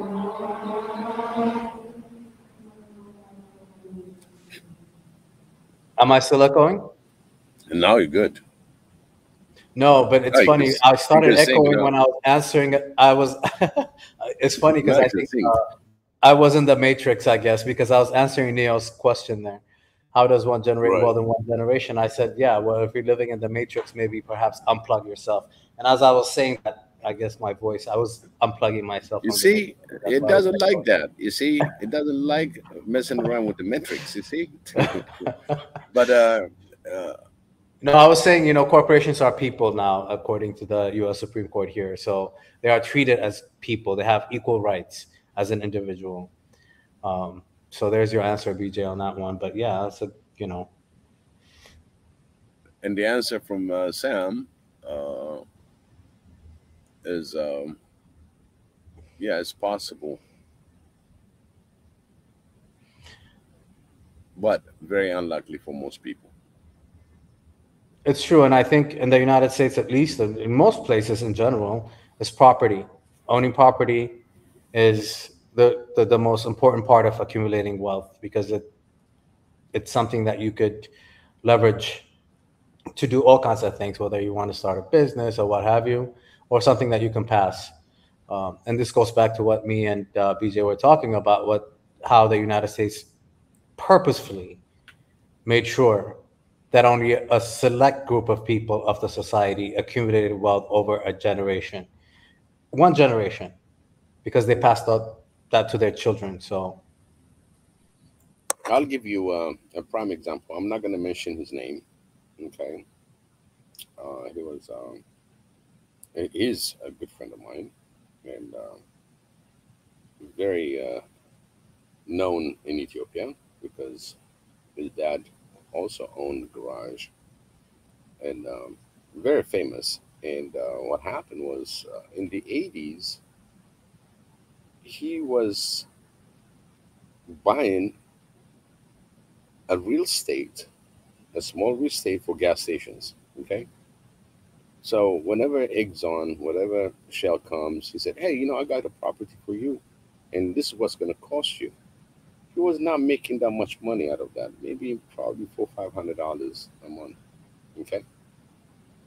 And he was going at it aggressively throughout the DMV, specifically in the DC area. So everybody was laughing at him that you're a landowner without, the actual income to show, right?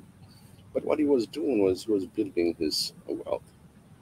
So each gas station signs off for 20 years lease. So any real estate that you have, you probably take a 15 years, since he was in the business itself. So in 15 years, whatever Exxon pays him paid off the mortgage. So now 5 years that comes after 15 years is pure profit. So he built his wealth, and everybody was laughing at him. Oh man, he just getting this and that. But guess what? 20 years up, and each has its own years that's going to expire. Those that want to extend, they extend it, and they pay the new lease, new price. But that real estate was paid off 15 years ago. So he's at the last five years that he was making profit, but now he's got a new lease on that same property. So he purchased those properties by contracts, and he paid off the mortgages. Now that's what you call wealth, smart wealth. But that was, in the 80s. Now we're 2022. So you know what kind of money he's making now. He makes decision how much gas should sell because of the value of his real estate, even though they paid off. But that real estate is assessed to certain numbers, and he has to pay tax on it anyway. So it's based on that tax. So that he's got this major corporation that he's making money left and right, and it's a passive money. It's all in paper. The only thing he does is collect.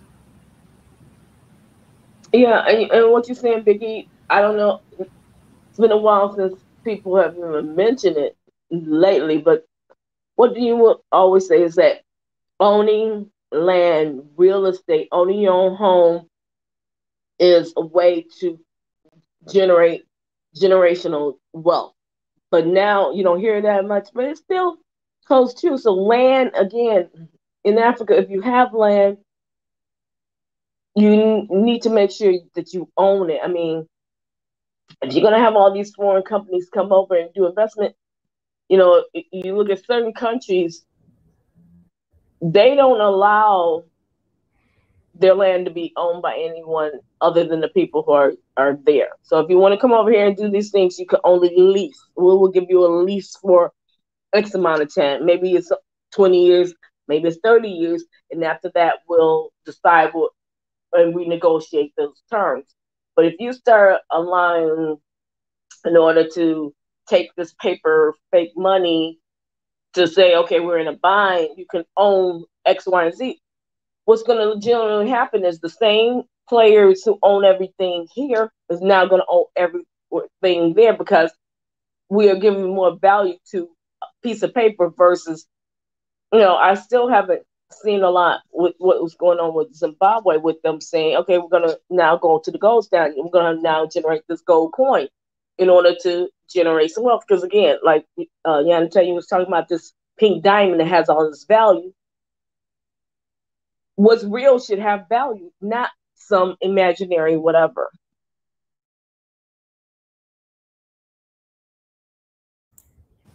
Yeah, and it's funny because this goes back to something that I think it was Sam that mentioned about the universities and how wealthy they are, and a lot of this came out again after the last, I think, food crisis that we can think of is in 2008, which actually started the whole entire Arab Spring, right? It was about the food prices in particular in North Africa, the revolt and all of that. But at that time, a lot of these investment companies from the United States and Europe in general began what they call under the guise of foreign investment, buying up millions and millions of hectares of land in predominantly in Africa.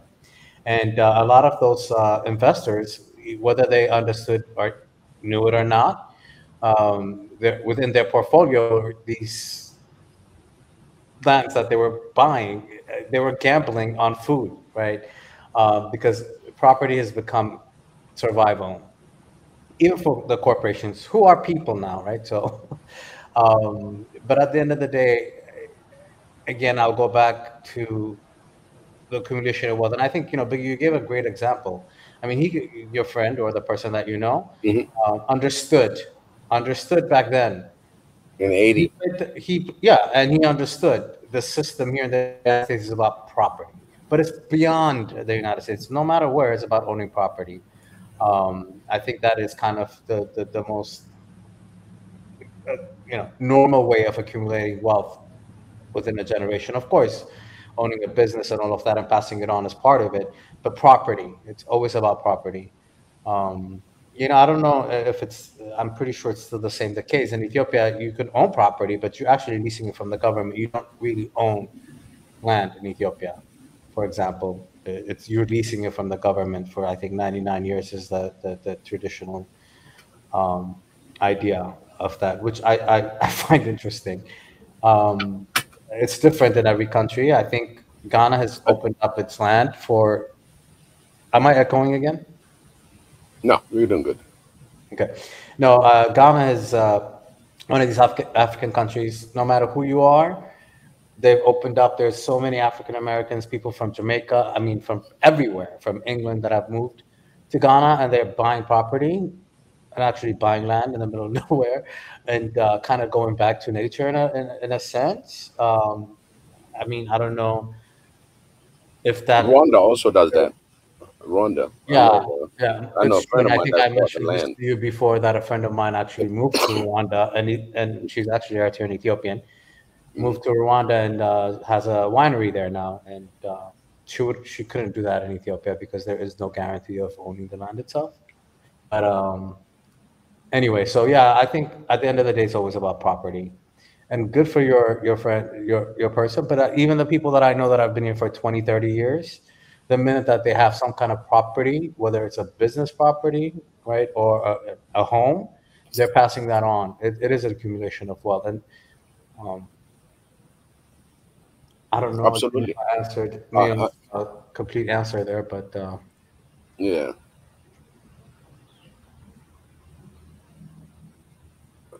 I don't know if Neil, did we answer your question?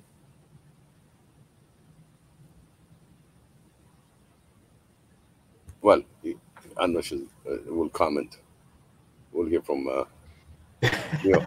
Anyway, Sam is funny. BJ, I told you he's connected to the Matrix. Neo is. I think that is definitely Neo from the Matrix right there. That's what it is. I think he went back, and I think I knew he picked on that name. I knew he picked on that name, Neo the Matrix. Definitely.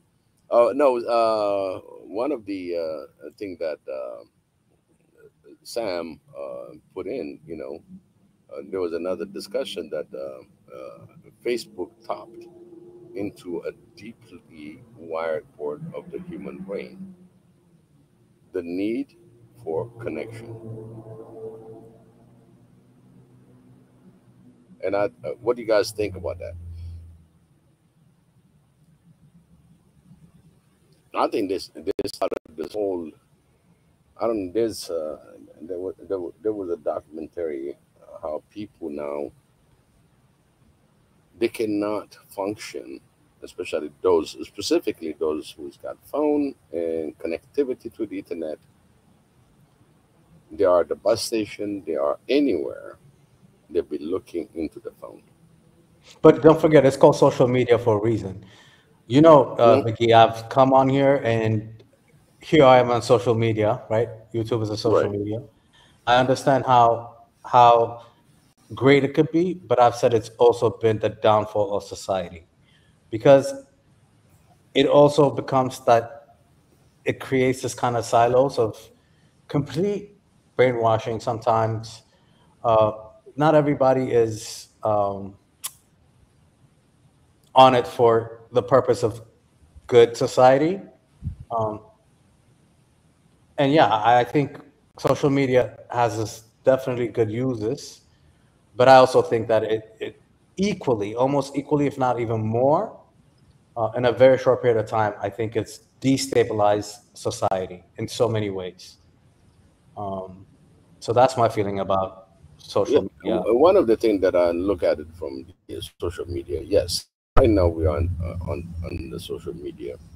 We're discussing to better things. We're discussing something that being always suppressed, bringing history, bringing the discussion up front, which is really a working session. You can call it brainstorming, because some of the topics that we bring in, it will light up a light on somebody in our family, on a group that is going to read it or listen to it.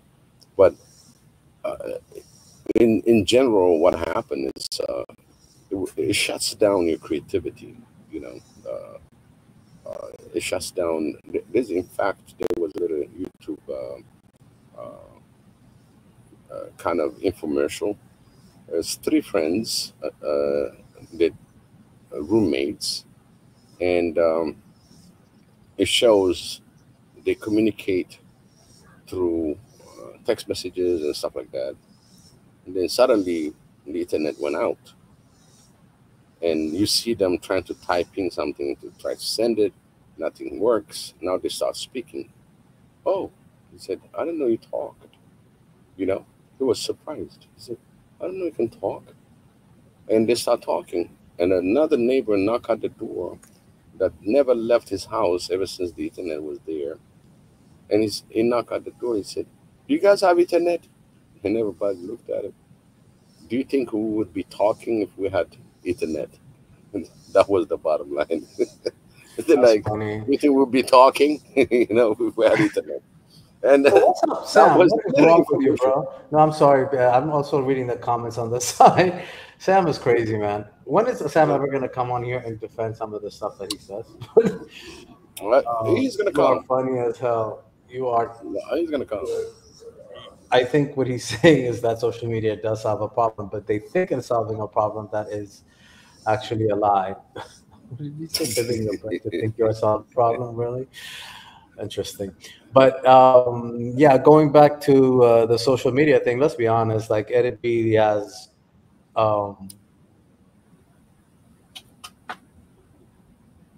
again, it is allowed, I think you kind of touched upon it briefly, about the creative, only to be a critical thinker, the only way you could be is to take in different views.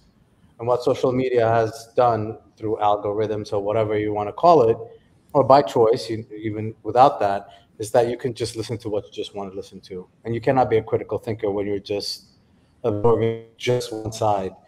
And that's what social media has done. And unfortunately, in a very negative way. And it's being expanded because, Facebook and YouTube and all of that, it's everywhere.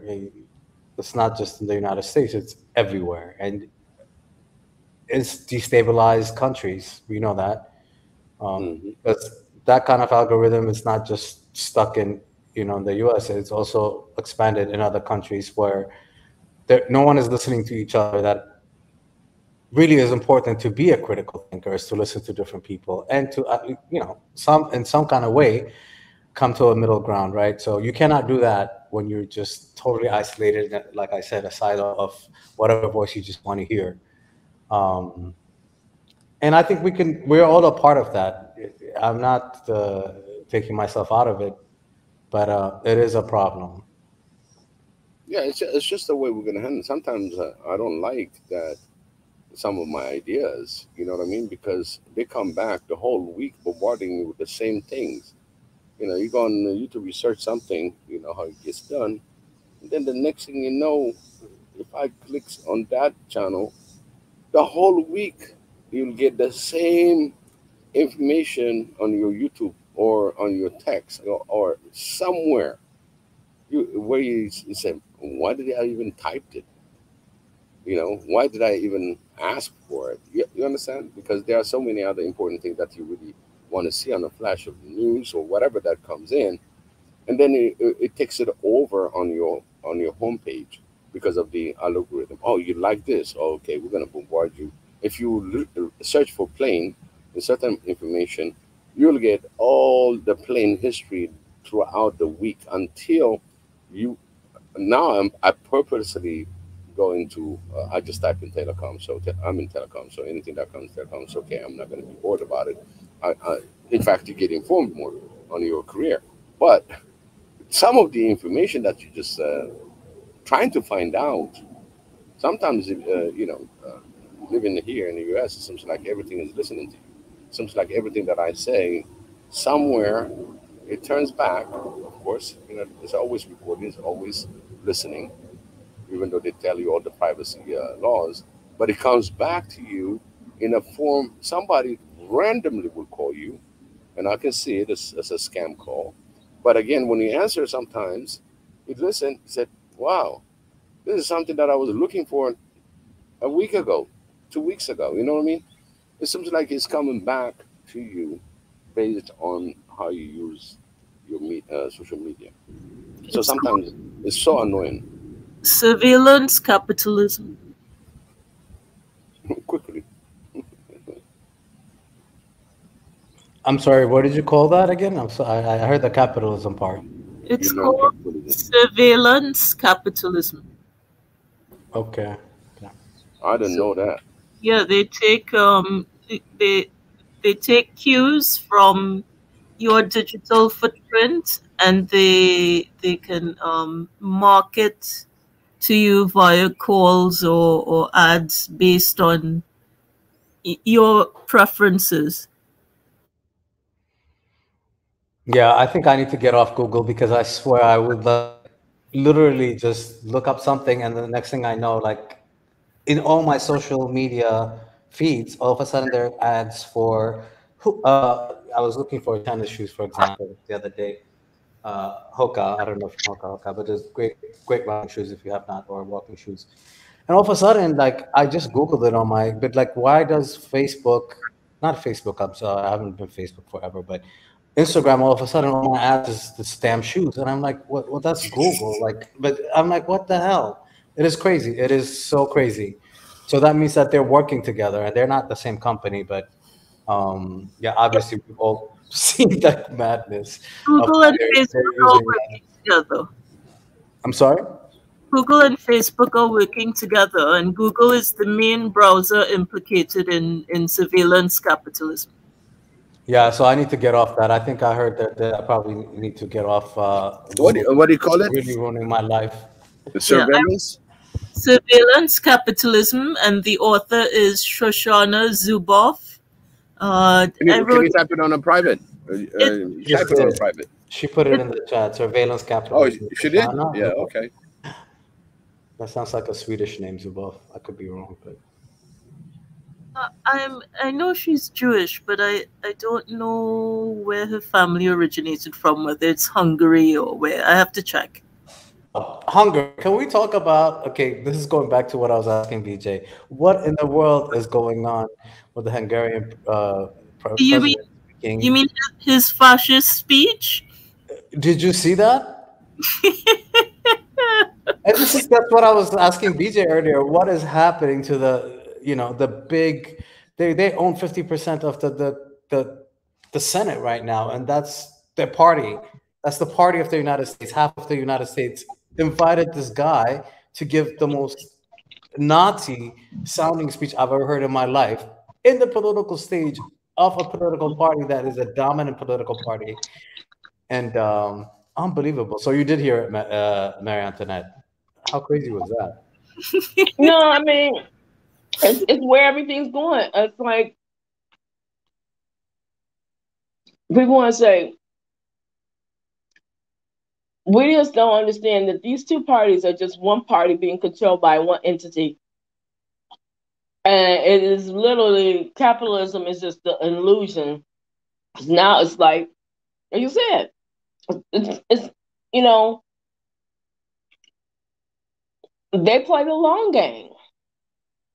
And they slowly try to massage the way we're thinking. I was with my niece, and she kept saying, like, she's so upset when she's on, YouTube and all this manosphere stuff. I'm like, all these things are done because they're trying to groom people. And unless you open your eyes to see what's really going on, you're going to be lost when you wake up and see that we're now literally being controlled by, like you said, fascism. It's pure fascism in the United States. And I just want to, I kind of want to say this, and I hope that people are listening when I say this, which is so dangerous. Yes, it is true. I think economically, as far as the difference between the two parties when it comes to the economic part of it, I don't think they're too far apart. And I know that a lot of people are pissed off about the current administration and its behavior towards not just Africa, but globally. They're just as, warmongers and, all kinds of things. Because like I always say, there's two sides of the same coin. But at the same time, but BJ, I have to say this because I've realized, and from friends and family and from the Ethiopian community here in the United States, that they've just basically said, oh, you know what, we're going to vote for Republicans now. From now on, they're not even supporting the Democrats. And I'm not trying to be a political person. Sit it out. But you cannot that you're going to vote for something that is completely insane in order to undermine your own personal interest here locally, but the people's of interest. I mean, there is a huge difference when it comes to certain amount of social policy between the two parties. So I don't necessarily agree that, yes, better of two evils. I believe in that. But let's be honest. I mean, there is a difference between the two parties. Now that you've said that, Yanitan, it's time for me to do my George Galloway impersonation. They are two cheeks of the same ass. Oh my God, that was perfect. I love it. I love your answer. That is so perfect. That is so perfect. It's so on point. And I would never think you would say that, but God. I love it even more that you did. Okay, I just hope that you grab the good ass when it comes down to it. But, yeah. You are familiar with George Galloway, right? Yes, that was perfect, by the way. What a timing. Yeah. That was perfect. That's good. Jesus. Well, we're going to initiate you with jamming impersonation. Oh, yeah. We'll tell him exactly. We got one. Even Sam said the same thing. Yeah, I definitely need to come with Jamie next time. That was perfect and good humor there. Good. But on a serious note, please tell me that you agree with what I said. Somebody agree with me on this because I think it's dangerous. Absolutely, absolutely. Again, it's it's the same game, different pieces. They keep trying to divide and conquer and distract you and keep you like, I mean, and it's trying to get your attention to do things a certain way while they're in the back room stabbing everybody in the back. Lobbyists, they've probably always been there. And I keep going back to Reaganomics, that you started seeing how the players have been manipulating things. I mean, if you look at most of the people who was under Bush, most of those same guys was a part of Nixon's cabinet. Mm-hmm. And they just got older and better at what they did. And people just don't see the connecting dots. The dots are always there. We just don't connect them. I mean, it's like as a kid, you used to get those little coloring books and like connect the dots and that's a clown. Oh, that's a bear. No, these are crooks and cutthroat individuals that trying to, like take you out. That's the dots we're connecting now. I'm like, and it's sort of scary to think that these are supposed to be our leaders, and they can't. I don't think none of them are capable of leading you out of a paper bag, let alone doing the right thing. But we have to understand what's going on, because if we don't, I don't even want to think about it. By the way, I just want to, you mentioned Reagan quite a bit. Before there was Margaret Thatcher in England, he kind of followed her lead when to this whole idea of privatization and anti-social, basically selling off any kind of social services to the private sector. It didn't start with Reagan, actually. It started with Margaret Thatcher in England.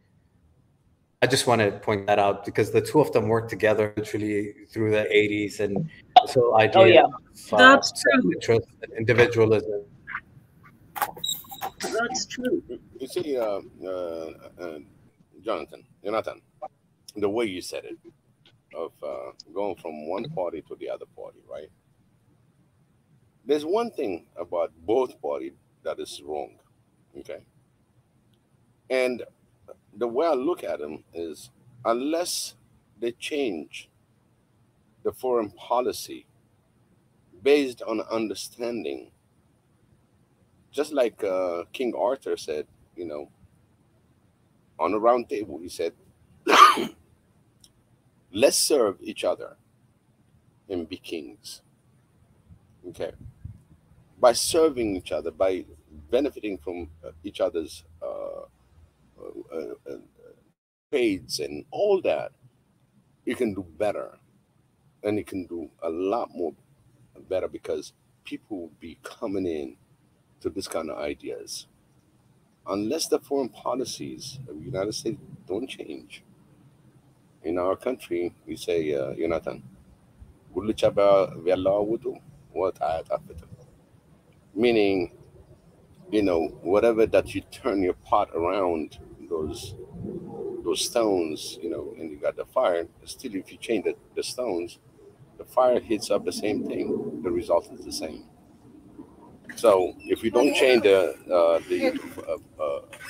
foreign policy, there's no way this thing is going to work for the better world, because I mean, straight I think imperialism is a straight imperialism shown force, and what you do is you weaponize democracy in the name of democracy, which becomes a negative. When you use that, oh, you don't have democracy. What do you mean democracy? What is that? Oh, democracy is a weapon. Period. This is the way it's gonna go, and then I'm gonna hit you with the human rights over and over that you can work on. Pick and choose, divide and conquer. This policy has been there for a long time, and that has to change. It's over 75 years old.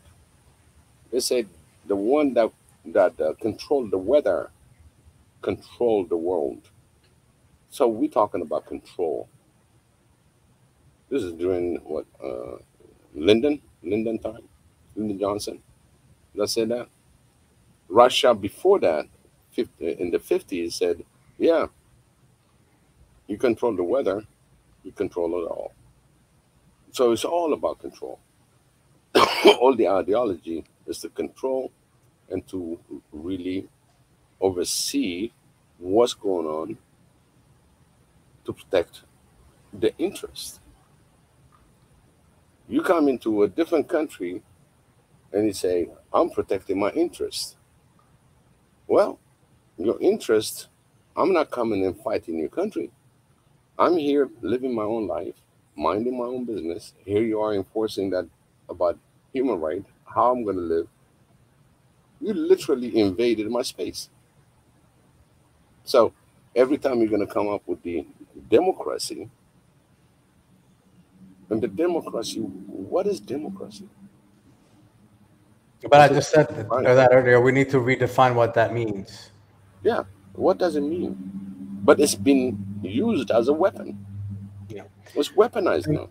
Yeah, but again, I cannot stress enough. I think politics in general is a choice between two evils. Unfortunately, it is what it is. But let's be honest. I think talking about quotes, I think it was Ralph Nader looking it up. Actually, if you always vote for the lesser of two evils, you will always have evil, and you will always have less. And basically, choosing. So true, Yonatan. So true. And people just don't get it. Exactly, and basically, whether you're voting or supporting a lesser of two evils is still, voting for an evil. But politics is choosing. I'm not saying choose, but I wouldn't go out there out of my way trying to support definitely the worst of two evils. And I'm really afraid that some communities are kind of going towards that. And I can understand the frustration between these two political parties here in the United States. But what happens to the United States really affects the global world, because they're going to be the ones that are going to be making policy, global affecting policy. So yeah, you do have a choice. It's politics. There are two evils in this country that we can agree that we don't agree with both. But I hope, again, that people that are listening, please do not go out there and tell people to vote for the worst evil, because that's what's happening. And I hear it and I see it. And yeah, frustration does kind of, sit it out if that's what you want to do. And I don't think that you should sit it out either. But is worse than the other. I got a question, and I'm just going to throw something to spice up a little bit of our conversation. If you remember, the first establishment, it was League of Nations, right? And then suddenly they call it United Nation. You ever figured out what nation is united? within United Nations. Just look at the Security Council. That's how you know. I mean, it's obvious. It was the winning side of the war. I'm just throwing it out there. Well, but they always play on words. They let you know in plain sight what is going on. What about George Bush? No child left behind. Yet, under all that policy, our schools have just been decimated. So, really, you were leaving all the children behind. They play on words in plain sight, and we just don't get it until it's too late. Like, oh, well, they done did the okie doke to us again. League of Nations, United Nations. You ain't trying to unite nothing. You're trying to take everything. I think I like the League of Nations. They're on their own. You put me on the United Nations, and you're gonna see who's gonna have the veto rights and everything. How I'm gonna be equal? Yeah, King Arthur said it. King Arthur said it. Let's serve each other, right? If we're talking about United Nations, and from King Arthur and having all these kings around him, the first thing that he introduces, hey, let's serve each other. But I don't see you serving nothing but the interest of the West. And now you got EU, okay? Some of the EU country cannot even afford living according to the EU standards. They're going broke. You bring a lire to a euro level, a franc to a euro level. Okay, the pound is something else. It's always been powerful on its own. The Dutch mark was powerful as it is. All the German marks was very powerful money. Now you united as one. It's just you bringing in, just like the United Nations, supporting those strong nations. Yeah, so yeah, like you can. How can you be united if you're only serving your own self-interest? But it's like what Neo and Miss Jackson said. Control, really, it is control of the global system. And I'm kind of surprised that you said that about the League of Nations, because I think the League of Nations was so weak. They couldn't even support a member nation to be invaded, right? Because they sat and watched it, and I think it kind of led to World War II. And then it's aftermath after World War II that you have these organizations like the UN and the World Bank and all. Obviously the World Bank was created in order to dominate, who control. Exactly. I asked you even yesterday. I said, where does United Nations sit? In New York? I think the United Nations, just like the League of Nations, needs to be changed. No. I think the weakness of the UN is so true, and it exists. I think regional powers have even more power than the EU. But in organizations like the NATO, the EU, they have more power than the UN. The UN is just like a joke, really, at this point. The UN is US, period. There's nothing. It's not the United Nations, it's the United States Nations of America. Just put it that way. I remember the saddest part is, what's her name? Haley. She was the ambassador to US during Trump. Yeah, she sits on my university's board. Yeah, Nikki Haley. Yeah, Nikki Haley, right? And she just said something, and when it came to vote, you got about 128 countries that opposed it, and then you got Trump that comes in. He said, "I know each of you, 128 countries that opposes, and I know when you need our help." Just blunt, This is from a president of the United States. Don't undermine the United States. It's the most powerful. It's the veto power. I think there's some kind of balance. I think China and Russia have been playing that veto power as well, thank God. Because they can't. But guess what, though? It's still playing with that leverage. They don't have that leverage. You understand? Even they use the veto power. Russia vetoed this whole situation of Ukraine to begin with, or whatever that they tried. And then it went to, it's supposed to stop right there. But again, they did a National Assembly again and start having a different vote. Technicality. So it shows where Russia now is doing what Russia is doing right now. They try to play by the rules. They try to go by the United Nations chapters. Nothing worked when they vetoed something. And then they said, oh, Russia is not supposed to be sitting on this. But guess what? United States was sitting in there when they were doing the Iraq war. Nobody said anything. It's okay then, even though people opposed. And in reality, history shows us that the poor Iraqi don't have anything. But they just turn around and say, oh, they had a bad leader. Who are you to judge whether they had a bad leader or not? It's the people that's going to work within the people and choose their leaders. Yeah, but bottom line is all this crap is a bunch of smoke and mirrors, a bunch of propaganda. Let me make you feel good as I'm taking you out. Just make me feel good. That's it. Just make me feel good. I mean, while you being just messed over. Just simple, BJ. Let's say if your day off is on the weekend, let's say on the general side of it, when Wednesday comes, you cannot wait for Friday, right? And you're still gonna settle for Thursday. And in fact, Thursday was supposed to be the only happy hour, the prelude for Friday. Even in the general sense of humanity, looking forward toward the weekend. You see what I mean? Right. Now, in that same aspect of it, have you ever noticed some major decisions are made on Friday? Oh, yeah, all the time. That's deliberate. Deliberately. Yeah, Friday. distract you.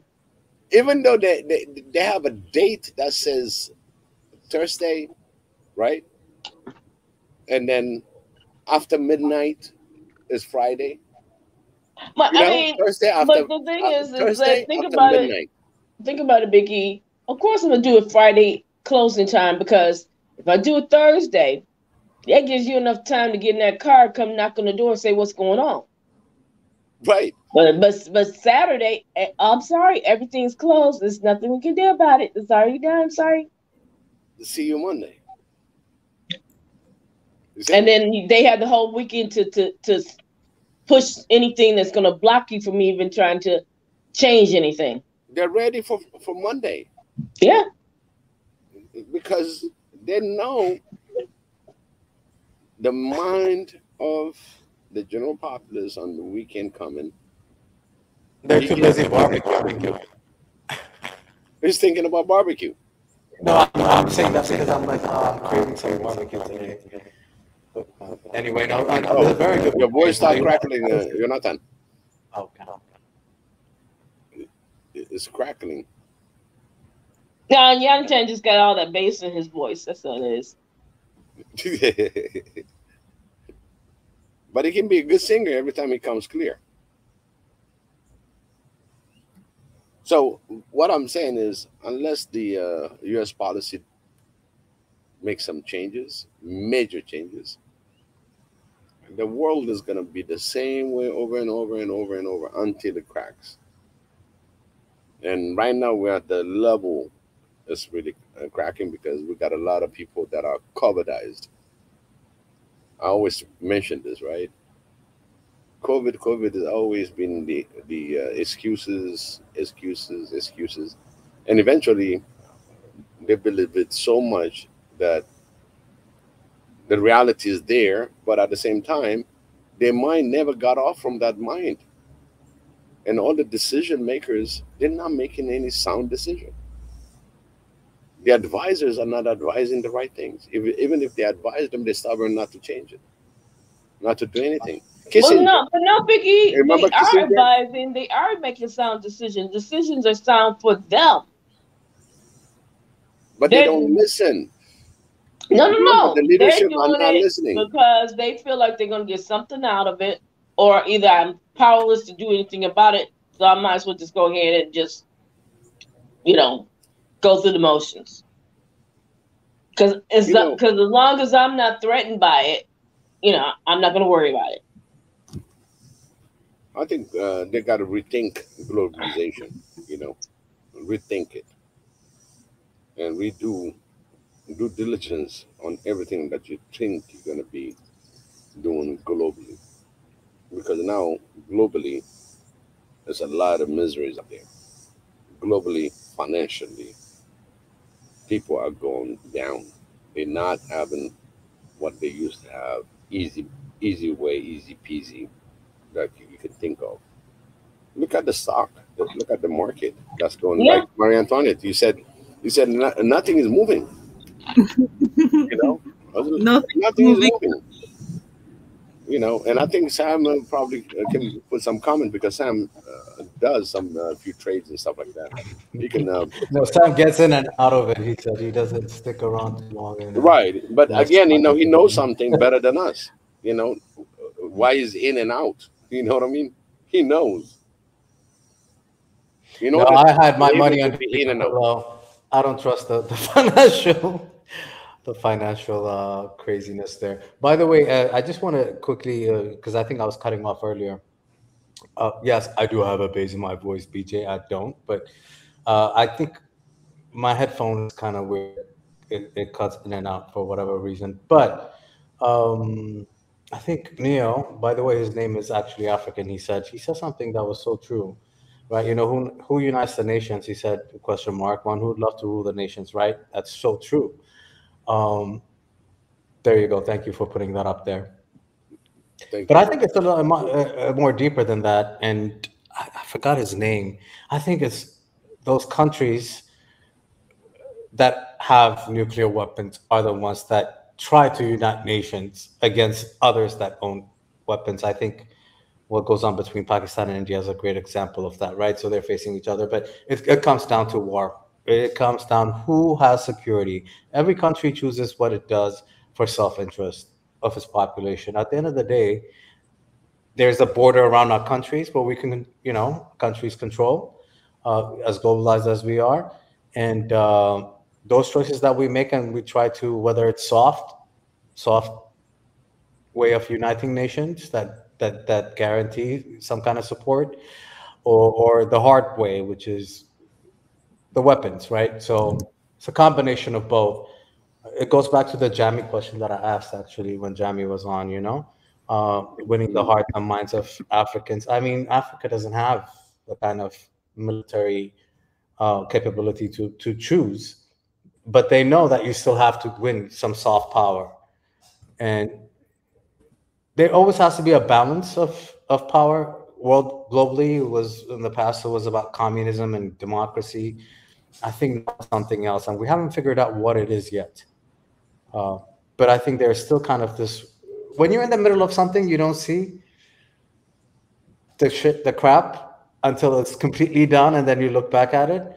So we're definitely reorganizing the global system, both political, economic, and everything. And of course, countries like those that are in Africa are just caught in between, while the other superpowers are kind of playing this game about balance of power globally. So who unites nations? Very good question. I think it's weapons. About who you bring into your side and who you don't. It's funny because every time that there's a vote, like I think the UN with the General Assembly, that's kind of like where you really see where the balance of power really lies, is when they actually put a vote out and it doesn't happen too often. And I think the last time was about, okay, are you on the US or are you on the side of Russia? That was the most recent where you saw the global side choosing or not choosing and sitting it out, or sometimes even choosing, like a few countries did on the side of Russia, like very few countries like Eritrea. So I think that's the answer. To me, it comes down to military and economic power. Let's see, you're right there on that. But I just came across some of the information about what's going on in Taiwan right now, just to make sure that it's part of the UN staff thing that I'm talking about. It says, therefore, Taiwan is both non-member and non-country in the eye of the United Nations. Taiwan was a member of the United Nations from October 24, 1945 to 1971. Since then, China has replaced it.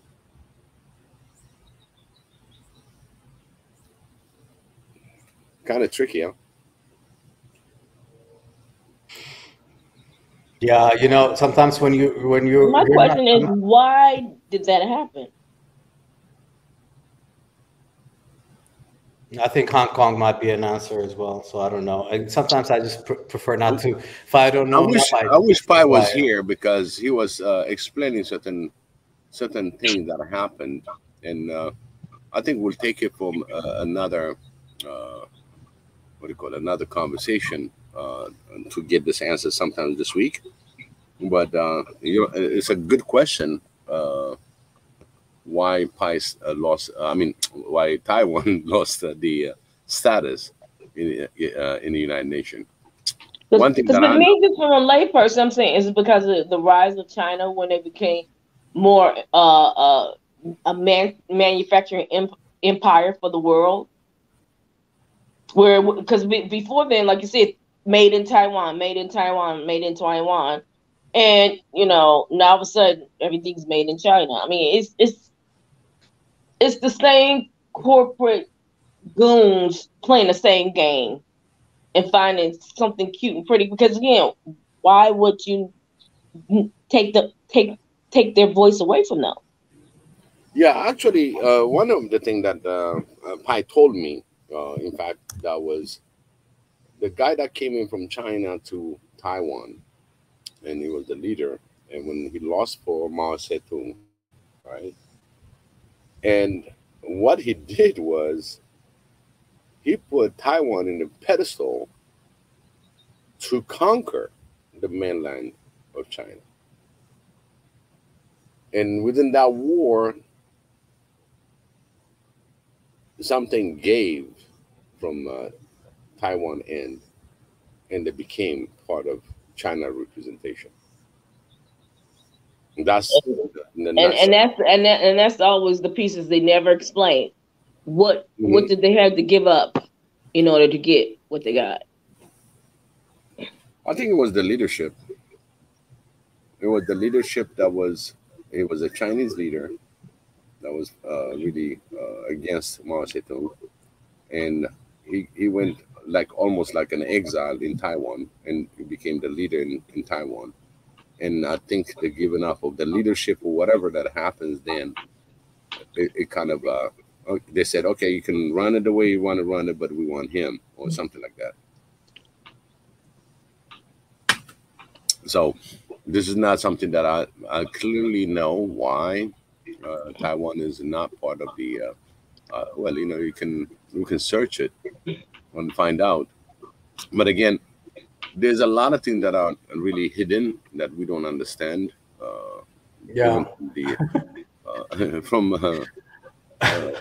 From looking what I'm looking at, you just like going, yes, from the political aspect of it, any num can tell you, there was some wrong move that's been made for both the Ukrainian war and as well Biggie, we need to have a Chinese representative and a Taiwanese representative on SNN, because I definitely don't know every detail about this, but that would be an interesting conversation to watch. We should invite a Chinese and a Taiwanese. I'm sure there are tons of them out there that have an opinion. Of course, we have to take everything with a grain of salt, but that would be an interesting thing. I think it would be a good diaspora talk, because we still got blacks in China and as well in Taiwan. That would be very interesting. Well, China has its hands all over Africa. I think it's important that we understand what is going on there, because it can affect us, right? So. and my whole thing is, who, China has their hands on Africa, but who has their hands on China? That it's always the hidden hands that is the ones that you got to be most We need to have that. concerned about. We need to have that show, Tezzy's show, the Hidden Hand show. That's what it is. There you go. We need to talk to Tezzy about that. That would be interesting, seriously, though, you know, to kind of understand. And I think there's always kind of like this, like the tentacles, right, about what's happening globally and how it affects Africa. I wonder, you know, because what China has done is to make sure a lot of the deals that China has in Africa, I don't know if you know this, but one of the things is that those African countries can never, ever recognize Taiwan. Right? So it is part of those deals, like when they're getting loans, it literally is written in there. Right? So, yeah, it does affect Africa. You know, I see, and that's the thing. I'm sorry.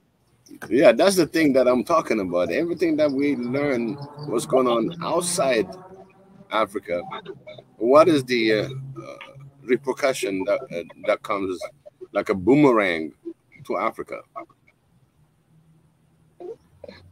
Yeah, I mean, because again, why Taiwan is not that big of a country.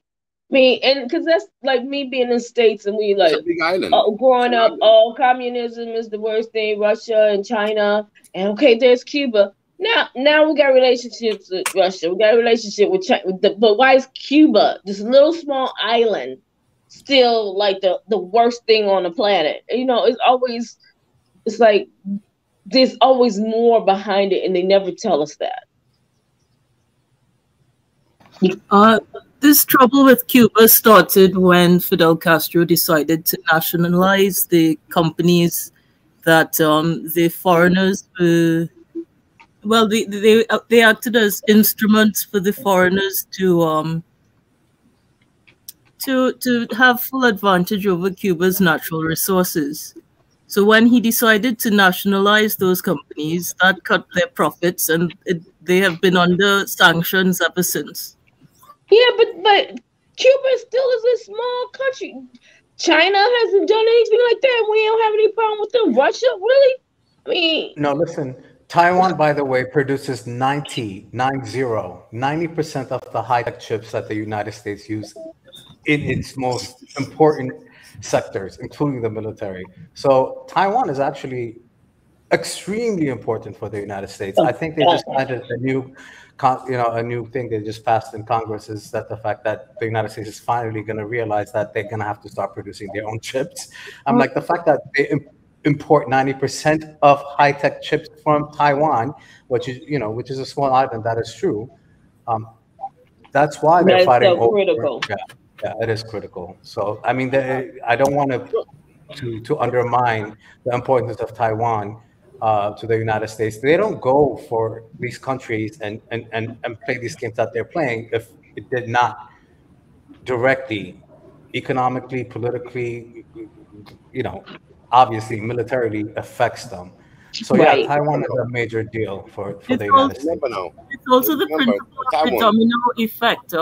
If Cuba decided to nationalize its companies, and that went ahead, then it would create a domino effect across quite a number of other countries that America uses to sustain its own economy. They wanted to make an example out of Cuba to act as a disincentive to other countries doing the same thing. Yeah, at the same time, remember now the missile crisis. Then Russia stepped in, and it was. I mean, when that missile crisis came in, really, it was a major crisis. Yeah, they were digging holes, like everybody in their homes. They were digging holes for nuclear fallout shelters and everything like that. Yeah, everything. It was. It made. It's like this, during the Apollo program, when Yuri Gagarin was the first one that's been launched in space and run in the space, the United States said, "Oh my God, these guys are getting advanced." Okay. And then they put teams together to go to the moon. Okay. And that's another story. But by the way, Biggie, going back, I just quickly before I forget, because we were talking about education, that is when the United States opened up the educational system to the banks, because they realized that they do not have STEM education, and so we have to get as many people to go to university and learn science and technology, and actually the whole entire system of bank loans to students started because of Sputnik. Not the first one, the second Sputnik. Interesting story. Yeah, and when everything focused into that side of the house, because the Sputnik just went on the space and that's it, didn't land nowhere. But the aim was to land in the moon. But regardless, that's when everybody just pushed down. Russia pushed on their space program, and eventually, Russia went broke on the space program. And when they commented, they said, yes, that's exactly where we want to have Russia. That was then. Still now was the same as rhetorics about Russia, whether you got Cold War, non-Cold War. Now we're talking about the Iron Gates that's going to drop in Europe. Basically, they're going to cut off everything from Europe. And that's where the situation is grave. But the fact, all leadership in Europe are coming down to Africa, trying to convince Africans, hey, you got to support this and that. And even Macron said he was so disappointed about Africans. I'm like, so what? We have to make our own decision. He just want to have, like, he's been a good boy, taking care of Africans. He's been embezzling all the money from African countries. Now you're telling him, oh, I'm so ashamed of you. Shame on you, Macron, shame on you. Let Macron come to Africa with this condescending attitude, with this new energy that is moving across Africa, and see where that will get him. Ooh, Mary Antoinette is a little fiery today. I like that. I like that. Thanks to Xavier. With the smart jokes and harsh, nice. Yeah, very sharp decision. You got to put your foot down at one point. Because enough is enough. Yeah, enough is enough. And Africans are aware, but we're going to have to be the one that's going to help out in the right direction, smart decision, and bring in the leadership that needs to be leaders in Africa. We have a lot of smart kids, in politics, in science, in agriculture, name it.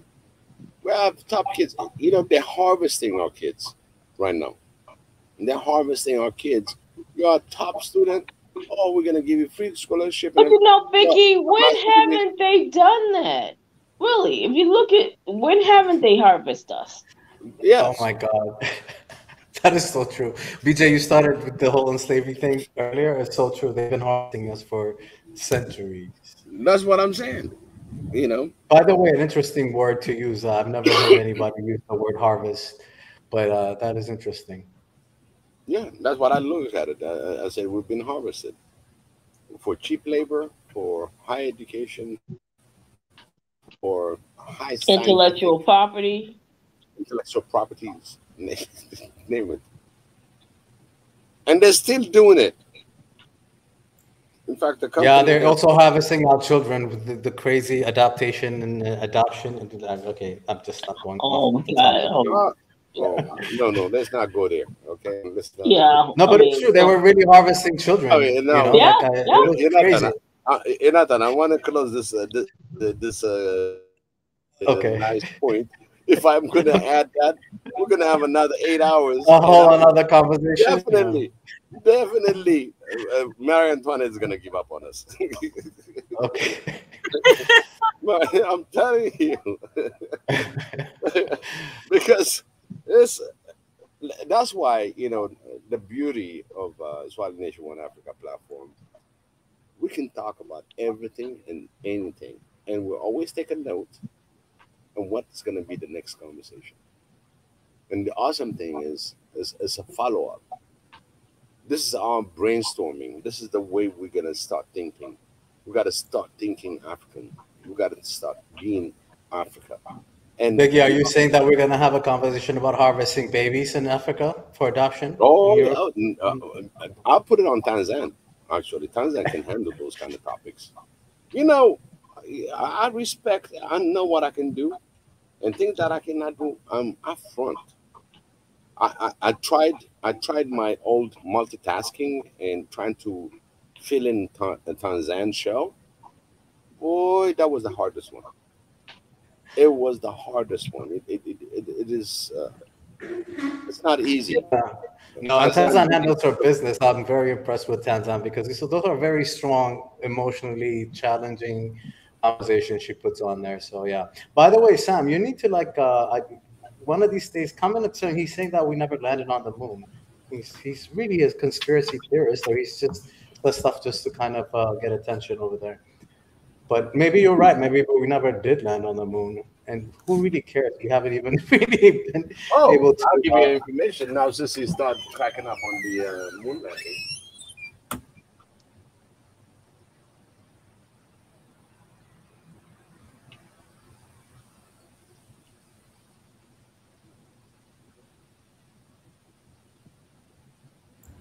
I think Biggie has gone mute again. No, I'm here. Sorry about that. Oh, no worries.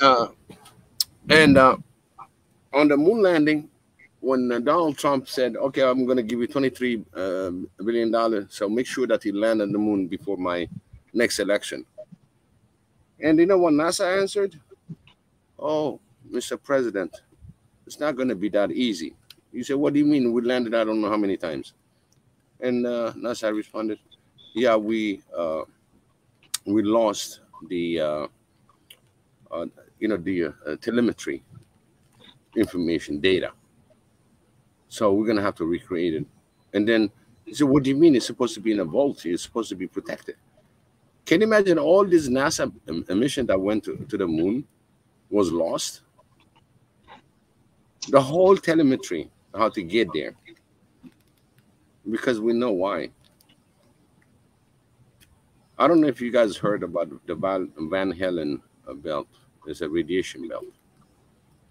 Okay. Even now, when they're talking about going to Mars and all that, the major challenge for these ventures is the Van Halen radiation belt.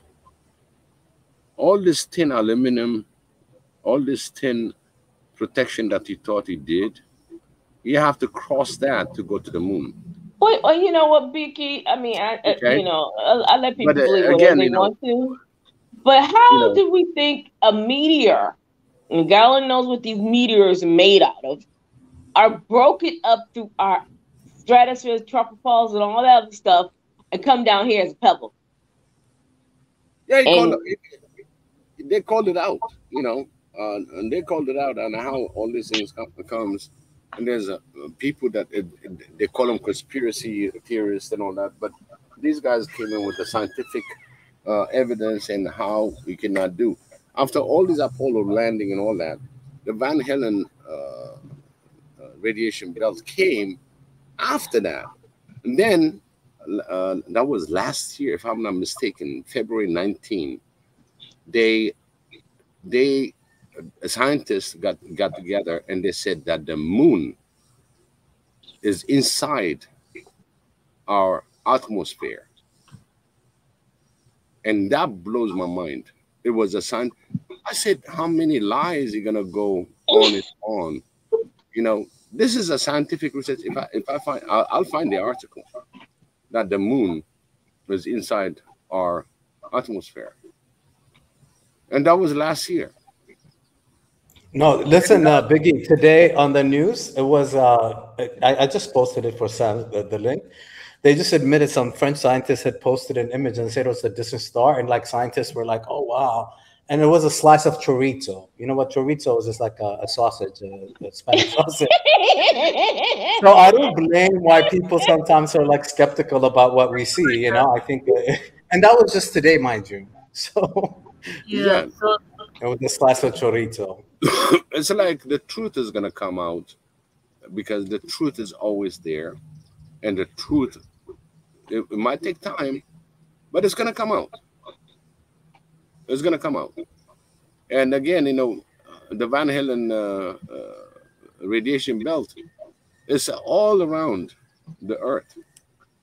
Okay, whether you call it flat, you can call it globe, it doesn't matter. You cannot pass that to go to the moon. Now they're talking to Mars, and now they're considering what kind of shield you need to go through that radiation.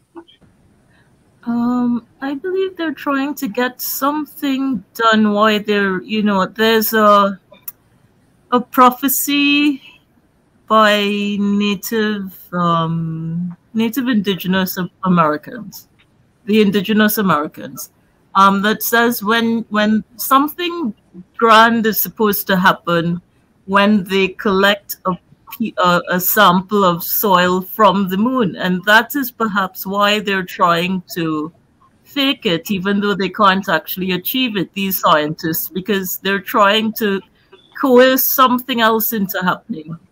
I'm not too sure what it is, but they think they can manipulate these things. They don't have that much power. So is that what the CERN, you know, them turning it on and all that is about? I think that's connected as well, if I'm not mistaken.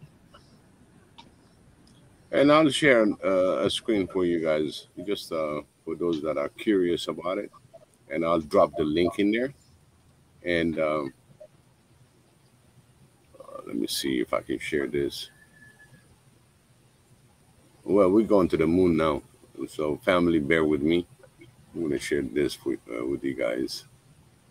And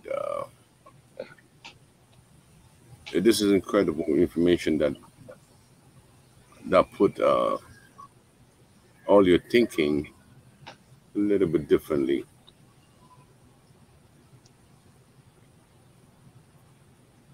Do you see my screen? Mm-hmm. Okay, I'm just gonna go back to the share screen. And, oh my God, I feel like I'm like in a classroom. You see where Earth is, okay? Yeah. And at the same time, Earth orbit around the sun, right? Here's the moon. Okay. So the big thing is Earth atmosphere stretches out to the moon and beyond. Not to the moon and beyond. So that means definitely the moon is inside our atmosphere. It definitely affects our it affects our oceans every day, right? Yeah. Yeah.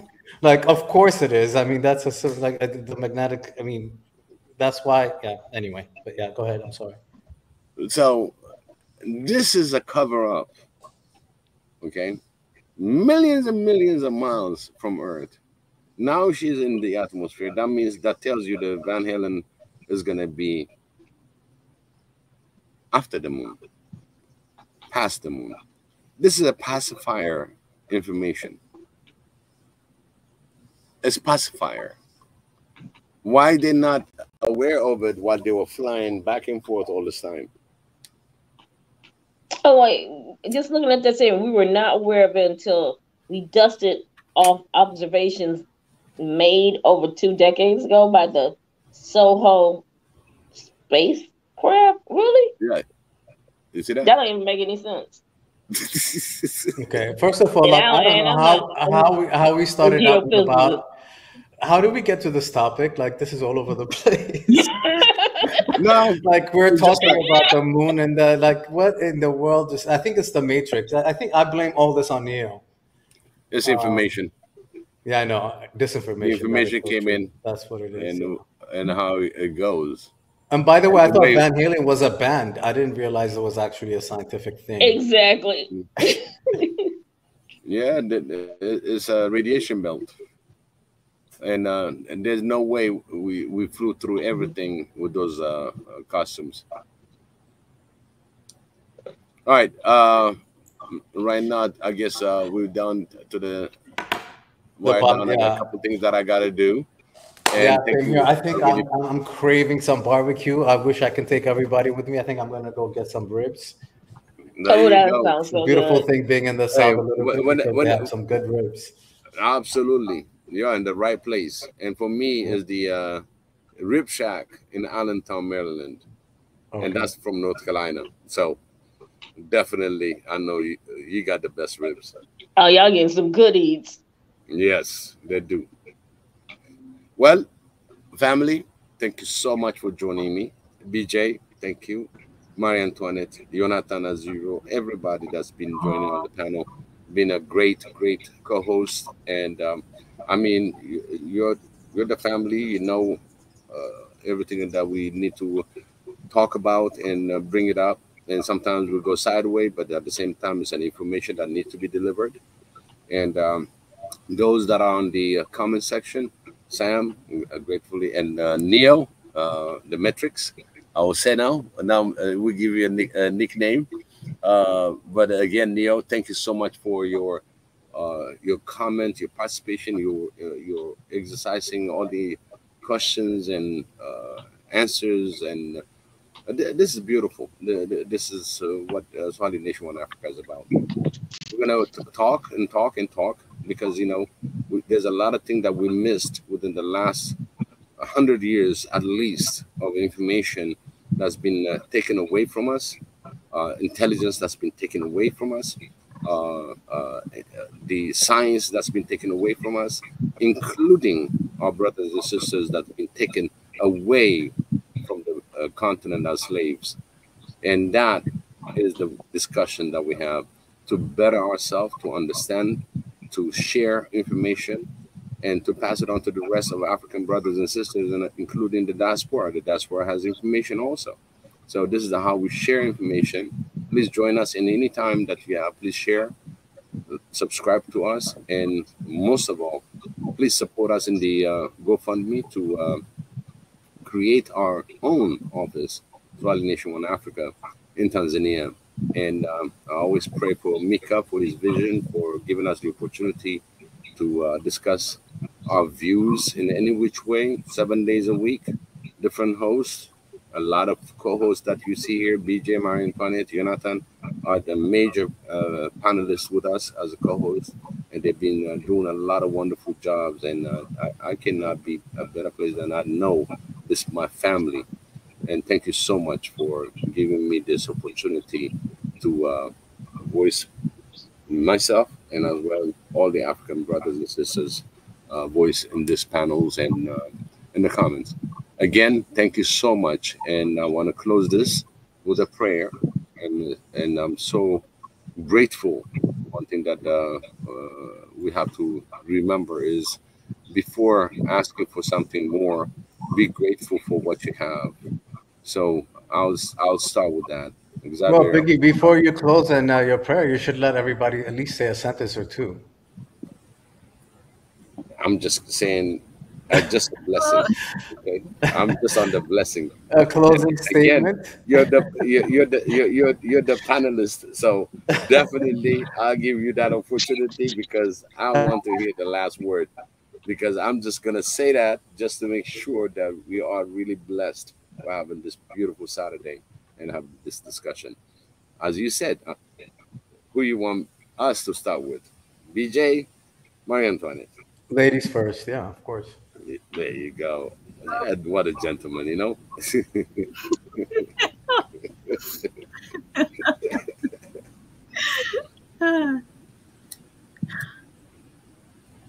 I will be very brief. I just have one sentence.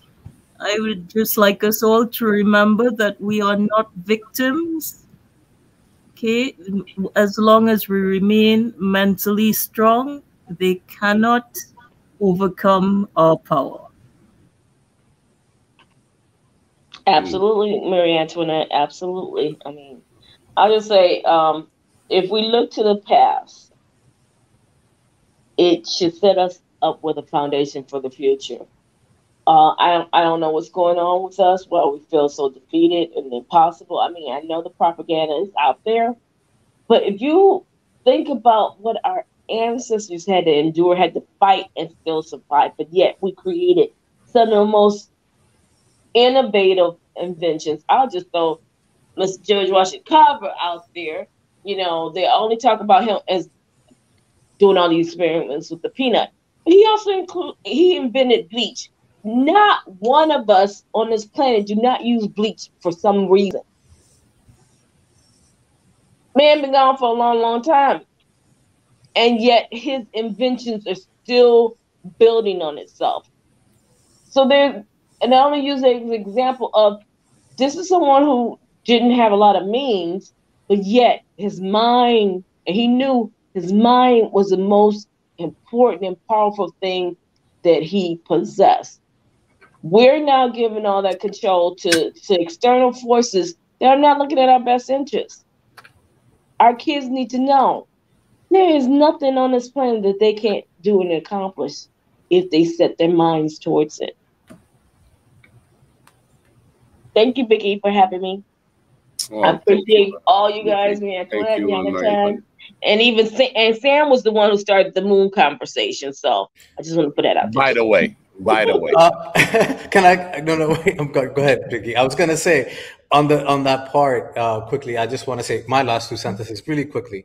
I hope that we see beyond the Earth atmosphere and the moon to know that we are going to get to have our seat equally as Africans, as humans on this planet. There you go. Yes. That's my last word. And it's going to happen in your lifetime. Beautifully said. Thank you so much, Jonathan. And again, you know, we got to stay strong, never give up. I always said, keep Africa in your mind. Eat, breathe, sleep, drink Africa. Think about Africa. And because when you think about it, it's not just the lands. And definitely we are more into our brothers and sisters that are trying to cope with what's going on.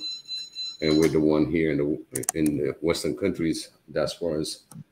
And we're not going to tell you how you can live better, but we're going to bring information, and information that's going to be helping to bring leadership among you in Africa and among the diaspora. This is a leadership conversation.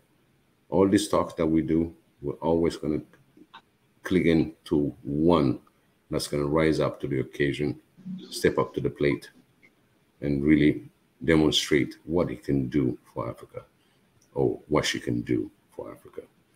So again, I bless you all again. I'm very grateful for giving us this opportunity to discuss again, for giving us the wisdom and the ability to voice ourselves, and as well the one on the comment section to type what they ever felt inside themselves. We're blessed, family. Again, I thank you all. So I'll be grateful to the Almighty Xavier that gives me this opportunity to speak for all Africans in Africa and as well in diaspora. For those that listen to us, for those that's going to come up as a leadership, the opportunity for us to voice ourselves, the opportunity that you give us, dear Xavier, we are very grateful. And as well, protect your people. You are among the people that have been persecuted in the life, and those that have been persecuted in your name always glorify you, always put you on the highest. I thank you, God. Xavier, I'm second. All right, Amen. Amen. Thank you. You guys all have a wonderful, wonderful weekend, and enjoy those ribs, Jonathan.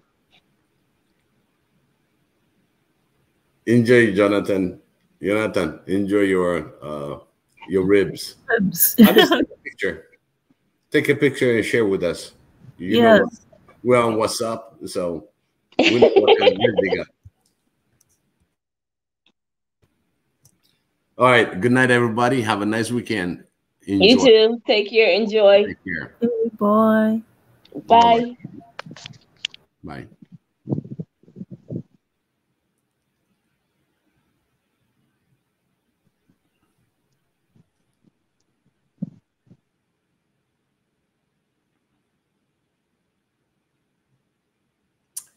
Oh, you know, one thing that I forgot, family. In this prayer, I always pray in the Almighty name.